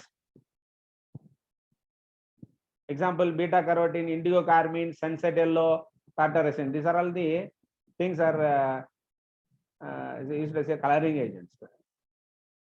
As per the FDC designation given here, this blue number 1 is the brilliant blue, the color which gives blue. Blue number 2 is the indigoline, means color is the indigo, and green number 3 is forced green, turquoise, and red number 3 is the erythrocene, means pink color. You see that in the slide I have shown that respective colors, colors of the coloring agents. The Allura red is a red in color, and yellow number 5 is a tartaracetin yellow, and yellow number 6 sunset yellow is orange, is similar to the orange. These are all the safety concern. Even this amaranth, you may know, this is a coloring agent. There is a possibilities of causing cancer in rats. The research is find that the amaranth will use cancer in the rats. Even this red terminated from the approval of by the FDC, and the tartaracetin yellow may cause some allergic reaction. If the person is allergic to the aspirin, they will have the allergic to the tartaracetin. Next is the flavoring agents. It also a organoleptic additive. It mainly used to mask the unpleasant smell. And the vitamins with cherries, usage of flavoring agent. Strawberry may used as a flavoring agent. A raspberry juice may used as a flavoring agents. And the pediatric drops available with the fruity flavors. Pediatric drops is available as a fruity flavor, and some volatile oil used as a flavoring agents here. Volatile oils like cinnamon oil, clove oil, lemon oil, orange oil, peppermint oil. These are all the volatile oil which are activate the olfactory cells. These are used familiar. Means the famous oils which gives these flowers flavoring agents properties. There are some other flavoring agents obtained from the natural source, and the cardamom, ginger flavors, and pineapple. These are all the some flavoring agents used in the pharmaceutical products. And already I told you the volatile oils. Main volatile clove oil may use the dental analgesic. Even the clove oil may use as a dental analgesic. It's available in the dental persons will use this clove oil as a dental analgesic. Lemon may use as a flavoring agents. Orange oil may use as a, even rose oil may use as flavoring agent. There are some synthetic chemicals may act as a flavoring agents. Alcohol, aldehyde, fatty acids, esters. These are the synthetic chemicals may used as flavoring agents. Next is the sweetening agent. It also belongs to the aromatic additives. Okay. It available in two sources, natural and as well as the synthetics. Some sugars are used as a sweetening agent. Sucrose, fructose, when syrup, simple syrup, glucose, the sugars are used as a sweetening agent. Apart from the sugar, the polyhydric alcohol, sorbitol, the mannitol, glycerin, these three are the polyhydric alcohol. These three act as sweetening agents. Then artificial sugars, artificial sugars for sugar-free, for making sugar-free aspartame and saccharin. These are the sugar-free. For most useful, these persons with diabetes, they are using sugar-free. The sweetening agents for making a tea, coffee, they use this aspartame and all this as an artificial sugar. See, in case of the sugar, means sucrose, if any organic compound which belongs to this sucrose, it belongs, if you are increasing the number of hydroxyl group, OH group, the sweetness of the substance increases. Hyphen OH group, we are increasing the OH groups, the sweetness increases. Here, given an example, sucrose, which has 8 hydroxyl group. It is sweeter than the glycerin, because glycerin may contains 3 OH groups, but sucrose has 8 hydroxyl group. So it is more sweet. Sucrose is more sweeter than the glycerin. And in general, organic ester, alcohol, aldehyde, it may use the pleasant odor. So if you want to use it has the volatile in nature. So volatile property may used as a flavoring agents here. Some nitrogen compounds or drug, the quinine, obtained from the cinchona bark, it's bitter in taste. Even but certain other nitrogen compounds like aspartame, you see, this is a sweetening agent. Quinine is the antimalarial drug, it's a drug. But aspartame, it also contains a nitrogenous compound, but it is extremely sweet. So we can't say that if the nitrogen compound is present, it's bitter. We can't say like that. So here one more example I given. D-glucose is more sweeter than the L-glucose.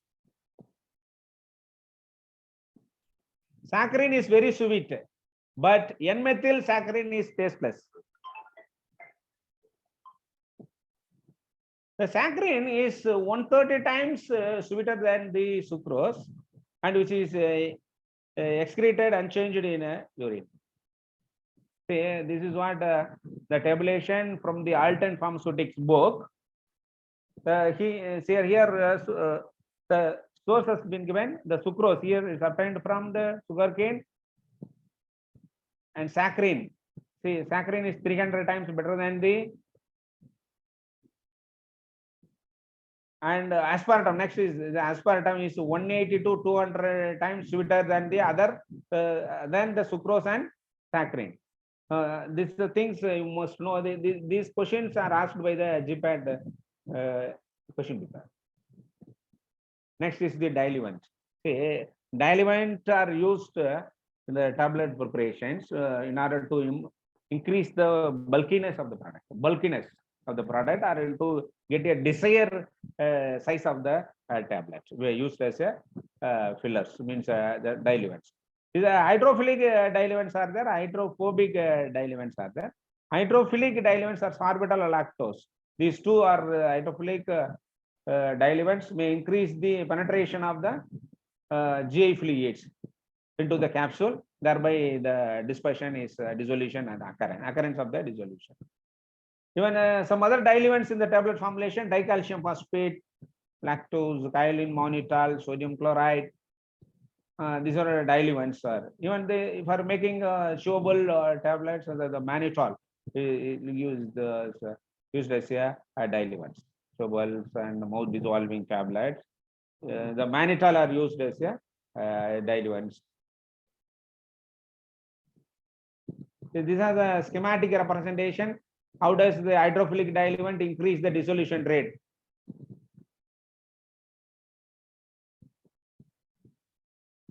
Compatibility of the diluent with the drug means the calcium. You know that calcium has a divalent. It's a divalent ion. It may give the insoluble complex. If you are making a broad spectrum antibiotic tetracycline, the tetracycline means bind with the divalent calcium salts, so insoluble salts. So it's a no use. So it may interfere with the drug absorption from GIT. There will be no absorption from the GIT because of this insoluble complex formation in GIT. These things has to be checked. So you have to switch over into another diluent because the calcium may make a complex, insoluble complex with the tetracycline. And when the drug solubility is low in water, and you may use some water soluble diluents. And highly adsorbent substance. These two chemicals are highly adsorbent substance used as a diluent. Is the bentonite and the kaolin. These two are the things highly adsorbent. These cardiac glycosides, for example, cardiac glycoside and synthetic estrogen. If you want to make a tablets, you may use these highly adsorbent substance. You know, Maillard reaction. Maillard reactions with the obtained with the amine and lactose. There is a reaction between the lactose and the primary amine group. If a drug which a primary amine group makes cause some colors, means so this is what the Maillard reaction. And abyssal, chemically abyssal may call it as microcrystalline cellulose. MCC is the abyssal. It used as a diluent 5 to 15% in the concentration. We may use MCC as a direct compression. Direct compressible excipient. Direct compressible excipient is microcrystalline cellulose. And HPMC, you know, HPMC is a polymer, hydrophilic polymer used as a release retardant material for making sustained and controlled release formulation in order to prolong the duration of action. Or even the HPMC, hydroxypropyl methyl cellulose, acts as a film former in coating of tablets. This I told you the purpose why we have to add diluents: to enhance the bulkiness, to provide improved cohesion, allow the direct compression, and enhance the flow property also.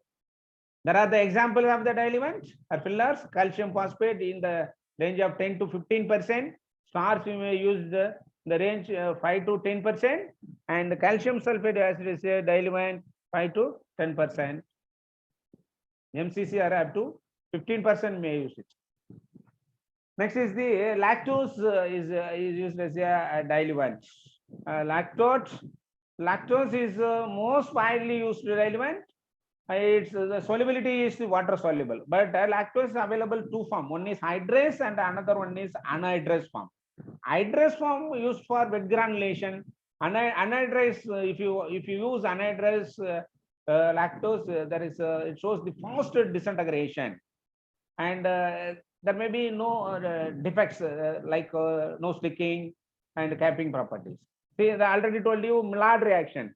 The lactose with the amine drug, aminergic drug, that amine group may cause a discoloration of the certain drug. So it is called a Maillard reaction. This question is asked by the GPAT. And next agent is the emulsifying agents. The emulsifying agents, for making an emulsion, it plays a role. It should be compatible with all other ingredients added in the emulsion, and it should be non-toxic in nature. And the emulsifying agent maintain the stability of an emulsion. There are two types of the. There are three types of the emulsifying agents here we may use. One is the natural emulsifying agent, natural occurrence. Carbohydrate material which are naturally occurring in nature, natural occurring compounds. Acacia is the natural. It's a carbohydrate material. Acacia, tragagan, agar, pectin. These are all the natural emulsifying agents. We may use for making oil in what type of emulsion? So here the tragacanth and agar is commonly used as a thickening agent if you are using in the emulsified products. Microcrystalline cellulose also used for making a suspension as well as the emulsion. Next is the protein substance, carbohydrate substance. The above said are the carbohydrate substance. Now it comes to the proteins substance. Proteins like gelatin. Gelatin here used as a emulsifying agent. Egg yolk, casein. These substances will produce the oil in water emulsion. But one disadvantage with this gelatin, if you use gelatin as emulsifier, it may use too fluidity, means fluid in nature. It becomes more fluid upon standing. If you are using gelatin as an emulsifying agent, these are the problem with the emulsion. And next is the synthetic. One is the natural, which are carbohydrate based emulsifying agent, and proteinous substance as a emulsifying agent. Next is the synthetic emulsifying agents like the sterile alcohol, cetyl alcohol. These are all the synthetic emulsifying agent, which may be used as a thickening agent and a stabilizing agent for making oil in water type of emulsion. Even for certain lotion and ointments which are used externally, if you can use the emulsifying agent, sterile alcohol and cetyl alcohol. And another is cholesterol and the derivatives may used as a emulsifying agent for making water in oil type of emulsion, because this is that lipid in nature, cholesterol and cholesterol derivative used as a emulsifying agent for making a water in oil type of emulsion. And some wetting agents here belongs to the synthetic emulsifying agents like anionic and cationic, non-ionic wetting agents. And anionic agents is also used as a emulsifying agent. Cationic surfactants may used as emulsifying agents like the anionic emulsifier. Here I given the SLS is the good example. SLS, anionic surfactant or anionic emulsifier. SLS and organic soaps like triethanolamine oleate and sulfonates. These are all the anionic emulsifier, which is monovalent and the bivalent, polyvalent. These organic soaps and SLS are the anionic emulsifier, and benzalkonium chloride is also anionic. It's in the range of it is stable if the pH is greater than the 8.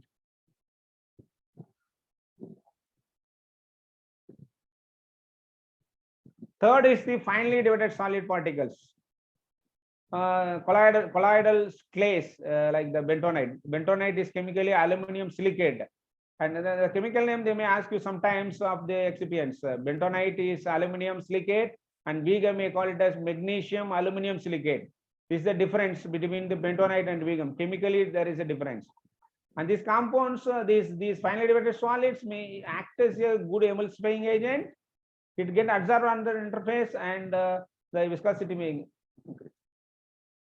And see these some surfactants. If you prepare the oil in water emulsion, you can use these viscosity increasing agents. If you want to prepare external emulsifying agent, means if you want to prepare a cream, you may use the emulsifying agent which are belongs to water in oil type of preparations. Next is the suspending agent. Without the suspension, for preparing suspension, we may use the suspending agents. And the suspending agents may act as a viscosity enhancing agent. It may increase the viscosity of the continuous medium, thereby the reduction of the sedimentation rate of the particles is been retarded. Means controlling the flocculation. If you want to control the flocculation, we have to add the suspending agents in order to maintain the stability. These are all the suspending agents here we are using: acacia, tragacanth, bentonite, CMC, carboxymethyl cellulose. These are all the suspending agents. The main purpose of adding suspending agent from the suspension to prevent hard cake formation. To prevent hard cake formation, we are adding suspending agent, and to help the stabilization of the product, we are adding suspending agents. And the suspending agent is mainly added for getting easy redispersion. When you shake the container, it should be readily redispersed. And the suspending agent, in order to reduce the sedimentation of the particles, and the suspending agent will use the uniform dispersion system in the formulation. See here, this oral dosage form. What are the suspending agents? Acacia may use. If it is parenteral suspension, the colloidal silica may use topical bentonite, and ophthalmic preparation may use MC, methyl cellulose, as a suspending agents. So according to the dosage form, and may classify the suspending agents. Next, we comes to the ointment base.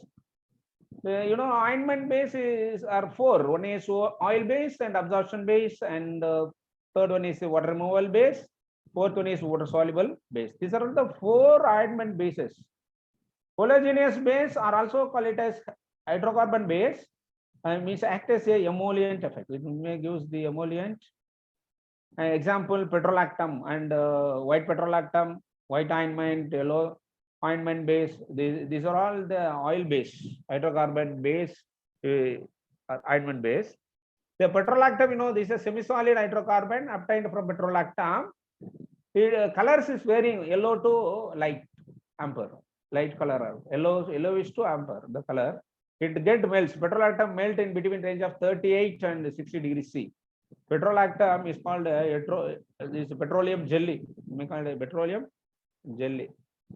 And beeswax. Beeswax, from the honeycomb we are getting the beeswax, Apis mellifera.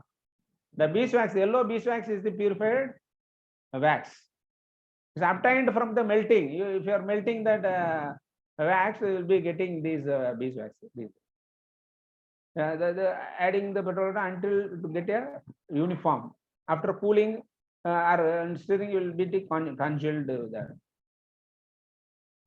White beeswax is obtained by this yellow beeswax. Yellow color become white by bleaching process. By bleaching with, if you are doing bleaching, the yellow beeswax becomes white beeswax. But the white beeswax gives irritation. And because of this bleaching process, if you use white beeswax, it may gives irritation to the eye. And next is the absorption bases. Absorption bases, these are water and oil emulsion. If you want to prepare water and oil emulsion, you can use the hydrophilic petrolactam. If you want to do water and oil emulsion bases, you use the emulsion bases. This lanolin may be used. Lanolin. The lanolin is also called it as anhydrous this lanolin. It is obtained from the sheep wool, Ovis aries. This biology source, biology name. This is a source, the Ovis aries. From the sheep we are obtaining this lanolin, and it will be used prepared by the clean and deodorizing and colorizing. If you get you want to get lanolin, we have to process this type of things. And it contains not more than 0.2% water, 0.25% water. And there is another absorption basis, modified lanolin. This is the lanolin is reduced the content, means that lanolin content means alcohol content is been reduced. So the modified lanolin is used as a detergent and pesticides. Water removal bases, these water removal base oil in water emulsion, used in the water in oil emulsion, commonly called as cream. If you want to cream, this type of water removal bases are used. Particularly oil in water emulsion bases are used. So you can easily wash up by the water. So water washable basis, it also called as water washable basis, water removable or water washable basis. Example, hydrophilic ointment base.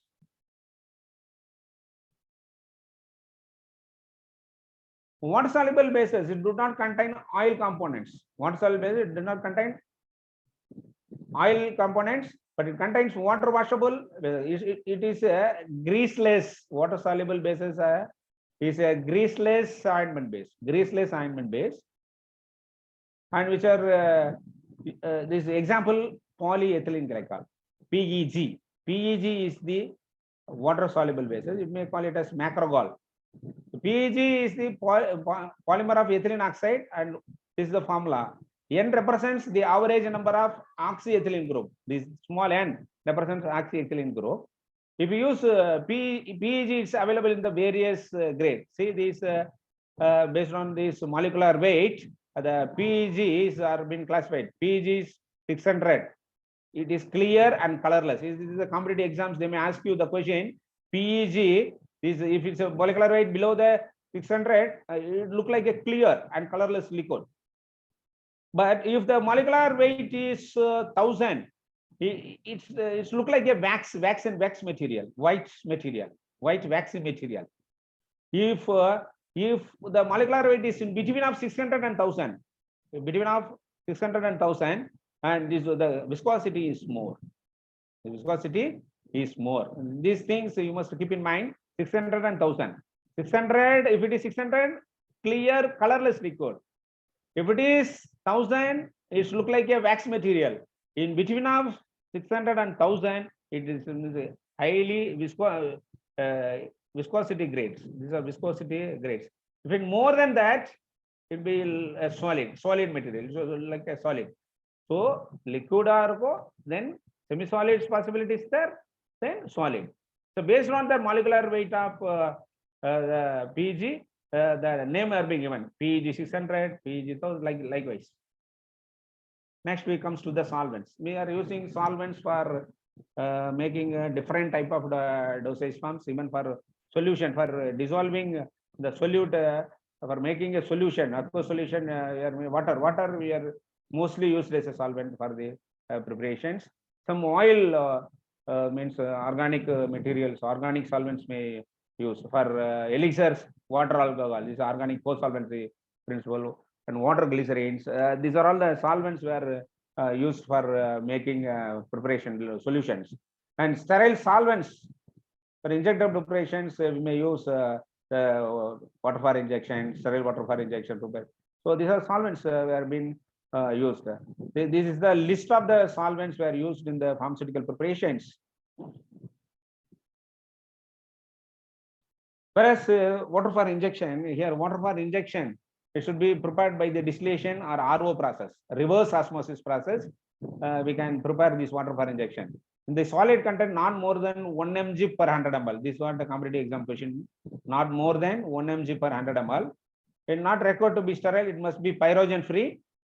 Pyrogen free, and water should be collected in sterile. It means this water should be a sterile and the pyrogen free container. The water should be stored in the sterile and pyrogen free container. Usually a glass container is used for storing this water for injection. Sterile water for injection is packed in a single dose container, larger than, it's not larger than the 1 liter. Sterile water for injection. It should be a pyrogen free, and it allowable enterotoxin level is the 0.25 EU by ml. And sodium chloride injection is a sterile isotonic solution. Sodium chloride injection is a sterile isotonic injection. Here I have listed out what is purified water, what is highly purified water, and what is water for injection and sterile water for injection. This is the difference we have been given. Here this purified water used for the preparation of medicine, but do not have to be sterile or aperogenic. But highly purified water, here see here this means not to be sterile, but highly purified used for the preparation of medicine, but the water is water of high biological quality is needed. But water for injection must be pyrogen free. Must be pyrogen free. It is used for the medicine for parenteral administration, injectable preparations. We are using this water for injection. It should be sterile and pyrogen free. Sterile water for injection, it also used for parenteral preparations. And this water has been sterilized by heat process. This autoclaving process, you can sterilize and packed.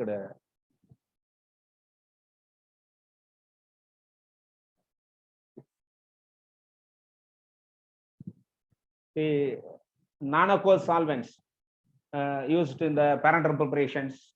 vegetable oils, glycerin, PG, PG, alcohol, the isopropyl mistrate.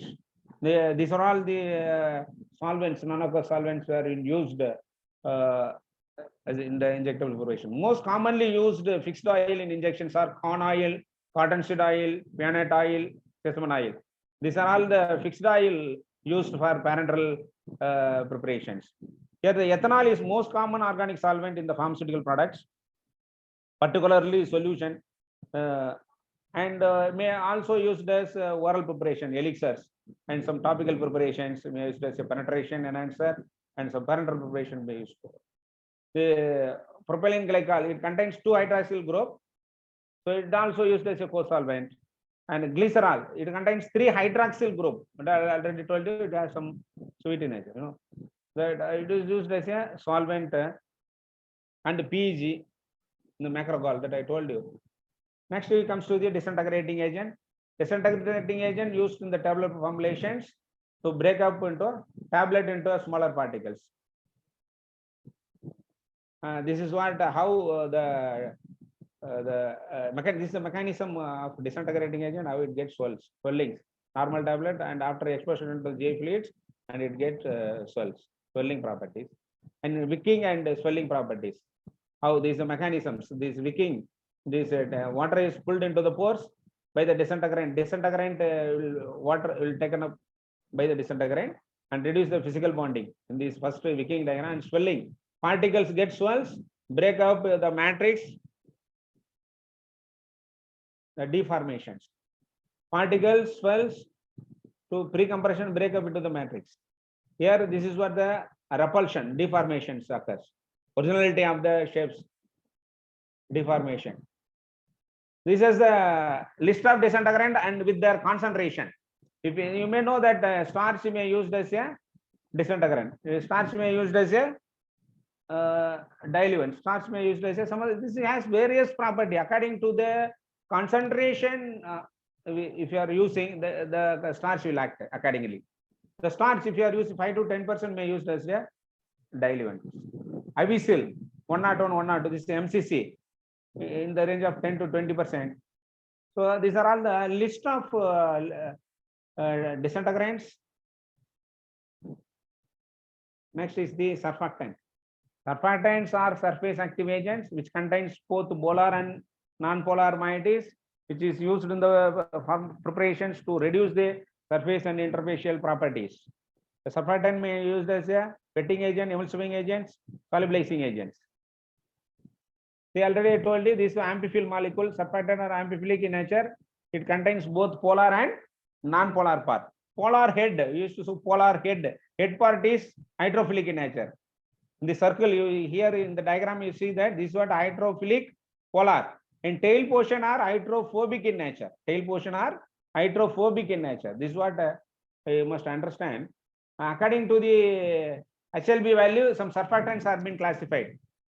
See, this is there is a chance of asking this the question from the HLB value as per the Griffin scale, the hydrophilic lipophilic balance of the surfactants given here.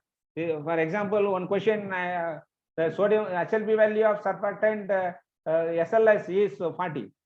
So this question is asked in the GPAT. You know this. Next. See, this is what role of surfactants according to HLB value: solubilizing agent, wetting agent, emulsifying agent, antifoaming agents. See, you may call it as awards. Short form is awards: AWWODS. A is antifoaming agents.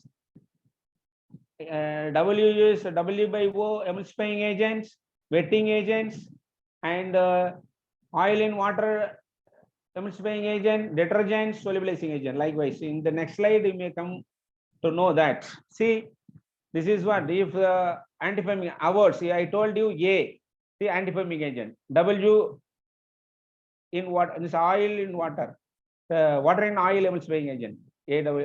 Next is W, wetting agents. Next is O, oil in water emulsifying agent. Next is D, detergent. The last one is solubilizing agent. See, according to the HLB value 2 to 3, if the HLB value is 2 to 3, it may act as the anti-foaming agent. If it is 3 to 6, it may act as a water in oil emulsifying agent. If the HLB value is 7 to 9, in between 7 to 9, it may is a spreading agent or wetting agent. 18 to 16, HLB value between 18 to 16, oil in water emulsifying agent. If surfactant is act as a detergent, the HLB value is between of 13 to 15. And the solubilizing agent, the HLB value is more than 18 or called. See here, these some surfactants means hydrophilic in nature and hydrophobic in nature. Hydrophilic, if the HLB value is in this range, in between 13, 15 or 16, it is the hydrophilic in nature.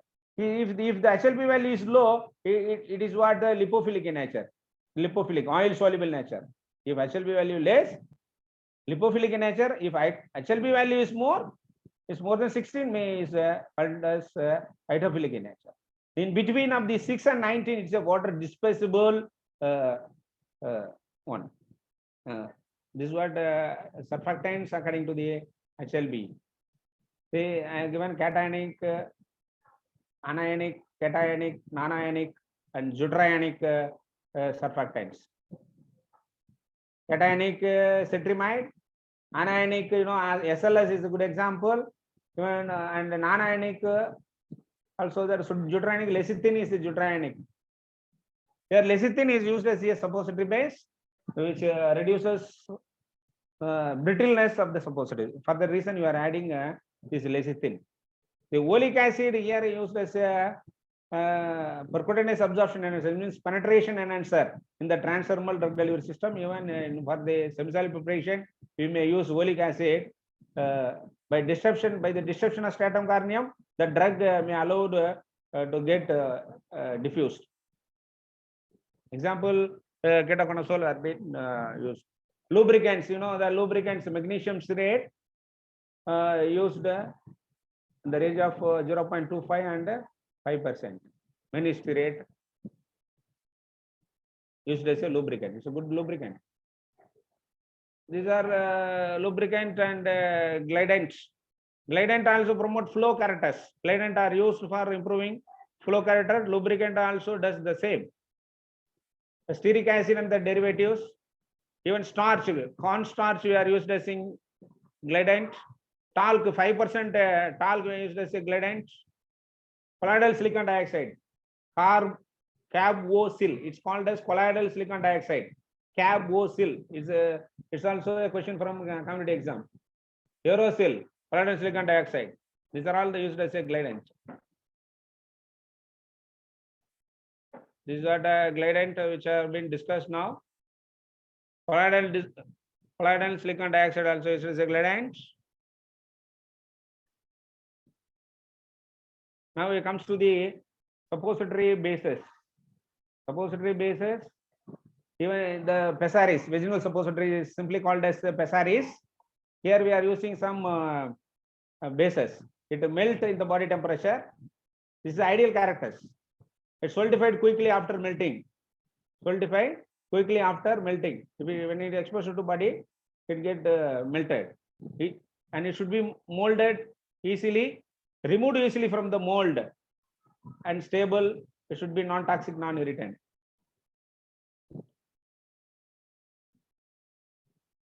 This is a fatty base, theobromyl, cocoa butter, synthetic fats, water soluble and miscible bases are there. Glycerogelatin bases, macrogal, polyethylene glycol. The theobromyl, melting point of theobromyl, they may ask you 30, in between of 30 to 36 degrees Celsius, it gets melts in the body temperature. And the theobromyl is an example of polymorphic substance. The cocoa butter, the stable form is B.Pharm is more stable. The unstable form of alpha and gamma are the unstable form. Only B.Pharm of theobromyl cocoa butter. The stable form is B.Pharm. You keep in mind, stable form is the B.Pharm. Some synthetic fats. Hydrogenated vegetable oils may be used as synthetic. Glycerogelatin. and bases. Whereas, see, this is you might keep in mind, as per the BP, this glycerol suppository is 14% gelatin and 70% glycerol. 14% gelatin and 70% glycerol. But in hot climate, the gelatin content may be increased up to 18%. In hot climate, the gelatin content may be increased to 18%. The gelatin, gelatin is a protein. It's a purified protein obtained from hydrolysis of collagen material, like skin material, bones, and animals. From these, you can obtain this gelatin. It's available A and B type. You know that gelatin is available A, gelatin A, and gelatin B. This base is commonly used for pessaries rather than the suppository. This is what for making pessaries, these gelatins bases are used. Macrogol, already we discussed water soluble bases. The PEG 600, 1000 we already discussed. No, in the blanks, macrogol is also a base of ointments. The macrogol also acts as a base of suppositories. These are all. See, now it comes to the some questions from the pharmaceutical excipients or pharmaceutical necessities, which are asked frequently by the GPAT. The first question is the following material not used as a preservative: benzoic acid, oxalic acid, quinine mercuric nitrate, and cetrimide. The answer is the oxalic acid. See, it's not used. You have to read the questions 1 or 2 times. The following material not used as a preservative. You know that mercuryl, organic mercuryl is quinine mercuric nitrate is a preservative. Benzoic acid is a preservative. Cetrimide is a preservative. Here, question is not used as a preservative. So the answer is the oxalic acid. Second question is, how many times saccharin is sweeter than the sucrose? The chart which has given Alton Pharmaceutics, there is a chart. The chart, from the chart there, the question, how many times saccharin is sweeter than the sucrose? That is what the 300 times is the answer. Third question is hydrocolloidal polysaccharides, which are called as a polysaccharide. Polysaccharide means it's carbohydrates in nature. See, Indian tragacanth, lecithin, gelatin, alcohol. You know, this Indian tragacanth is the carbohydrate material, suspending. And I told you that it's a emulsifying, natural emulsifying agent, acacia, tragacanth. These are all the carbohydrate-based emulsifying agent. But lecithin, you know, this is what a protein. Gelatin is also a protein. Alcohol, you know, this is the solvent, organ solvent. So here the polysaccharide is hydrocolloid polysaccharide is Indian tragacanth. And super disintegrant, which one is the super disintegrant? See, disintegrant is different and super disintegrant is different. Super disintegrant is a main ingredient for making mouth melt tablets or mouth dissolving tablet. It had to get disintegrated mouth itself. Traveler friendly drug delivery system. Here the sodium starch glycolate, transpovidone, transcarmylosodium. These are the 3 examples of the super disintegrant, but it is ordinary disintegrant. Starch is a disintegrant and PVP is a disintegrant. Magnesium stearate is a lubricant. The correct answer is sodium starch glycolate. And the 5th one is for preparation of ointment, macrogol used as a which base? Already told you, the macrogol is the polyethylene glycol. So polyethylene glycol belongs to water soluble base. Next is the gelatin used for making a capsule from the collagen materials. But which process, which chemical reaction were adopted? Hydrolysis, decarboxylation, acylation, conjugation. The optimum answer, correct answer is the hydrolysis. Then next is the type of official ointment preparation. Hydrocarbon is the hydrocarbon base, means oil base is the answer. Which of the following is not a super disintegrant? Not a super disintegrant. See, question is not a super disintegrant. MCC here in diluent. Sodium starch glycolate is a super disintegrant. Transpovidone is a super disintegrant. Transcarmylose is a super disintegrant. So the answer is MCC, microcrystalline cellulose. Next is the sweetening agents which are commonly used in chewable tablets. The sucrose, honey, C is the mannitol and saccharin. In the slide itself shows that mannitol were used as a sweetener in chewable tablets. And HLB value that is given in the table and the scale, HLB scale, oil in water emulsifying agents. The answer is 8, in between of 8 to 18 is the answer. And the 11th question, the substance exists in more than one crystalline form. This is the definition of polymorphism. The substance which exhibits more than one crystalline form is called a polymorphic substance. This phenomenon is called to be polymorphism. Here I give an example. The theobroma oil is or cocoa butter. Theobroma oil or cocoa butter. The beta form is stable than alpha and gamma form. And which filler cannot be used in the preparation of tablet for amine and amine containing basic drugs to avoid discoloration of tablets. See, I already told you, lactose with amine gives discoloration of the tablet. So the lactose is the answer. It is a Maillard reaction. Maillard reaction. And the preparation of suppository cocoa butter used as glycerogelatin base, water immiscible, collagenase base. This oil base is the cocoa butter is the oil base, collagenase base. Next question, antioxidant which are commonly used in the formula of non-aqueous parenteral preparation. For non-aqueous means oil, oily antioxidants. This is example. Here you have to choose oily antioxidant. Example, BHT, BHA, the propyl gallate. These are all the oil-based antioxidant. Here the answer is BHT. The ascorbic acid, you know, there is water soluble. These are all the water soluble. The only BHD is the non-aqueous parenteral preparation we may use. Amphoteric surfactant, you know, deuterion, amphoteric surfactant which forms a deuterionic effect. The lecithin is the good example. Next, one of the following material listed below is used for film coating of tablet. You identify that one. You have to identify which one is a flea-forming material. Hydroxypropyl methyl cellulose is the flea-forming material. Acacia, you know, emulsifying agent. Syrup for making syrup. Beeswax, this is what ointment base. The answer is the hydroxypropyl methyl cellulose.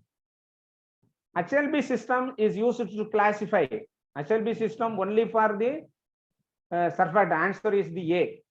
Which one of the following is used as a preservative in ophthalmic preparation? Ophthalmic preparation, benzalkonium chloride is the preservative.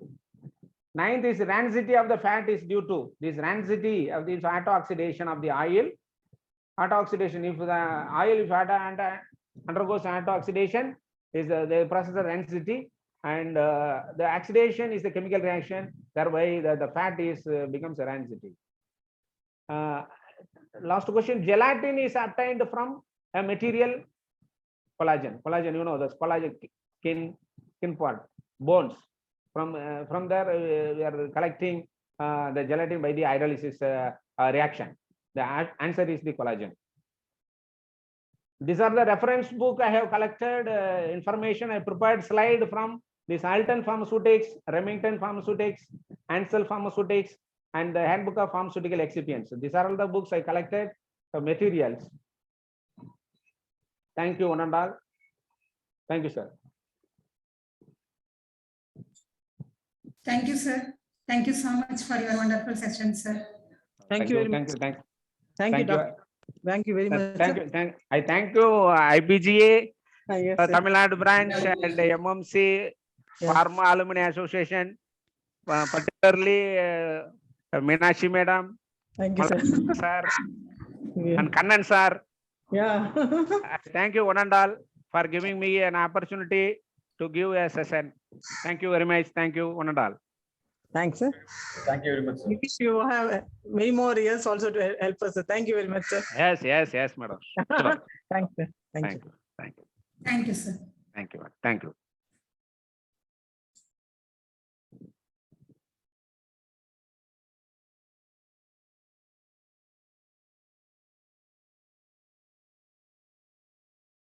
Thank you, Mr. Kannan. Thank you, madam. Thank you. Thanks for your, in spite of your busy schedule, you have come on Sunday. Thank you. Thank you, sir. And Malar Kannan and others. Thank you.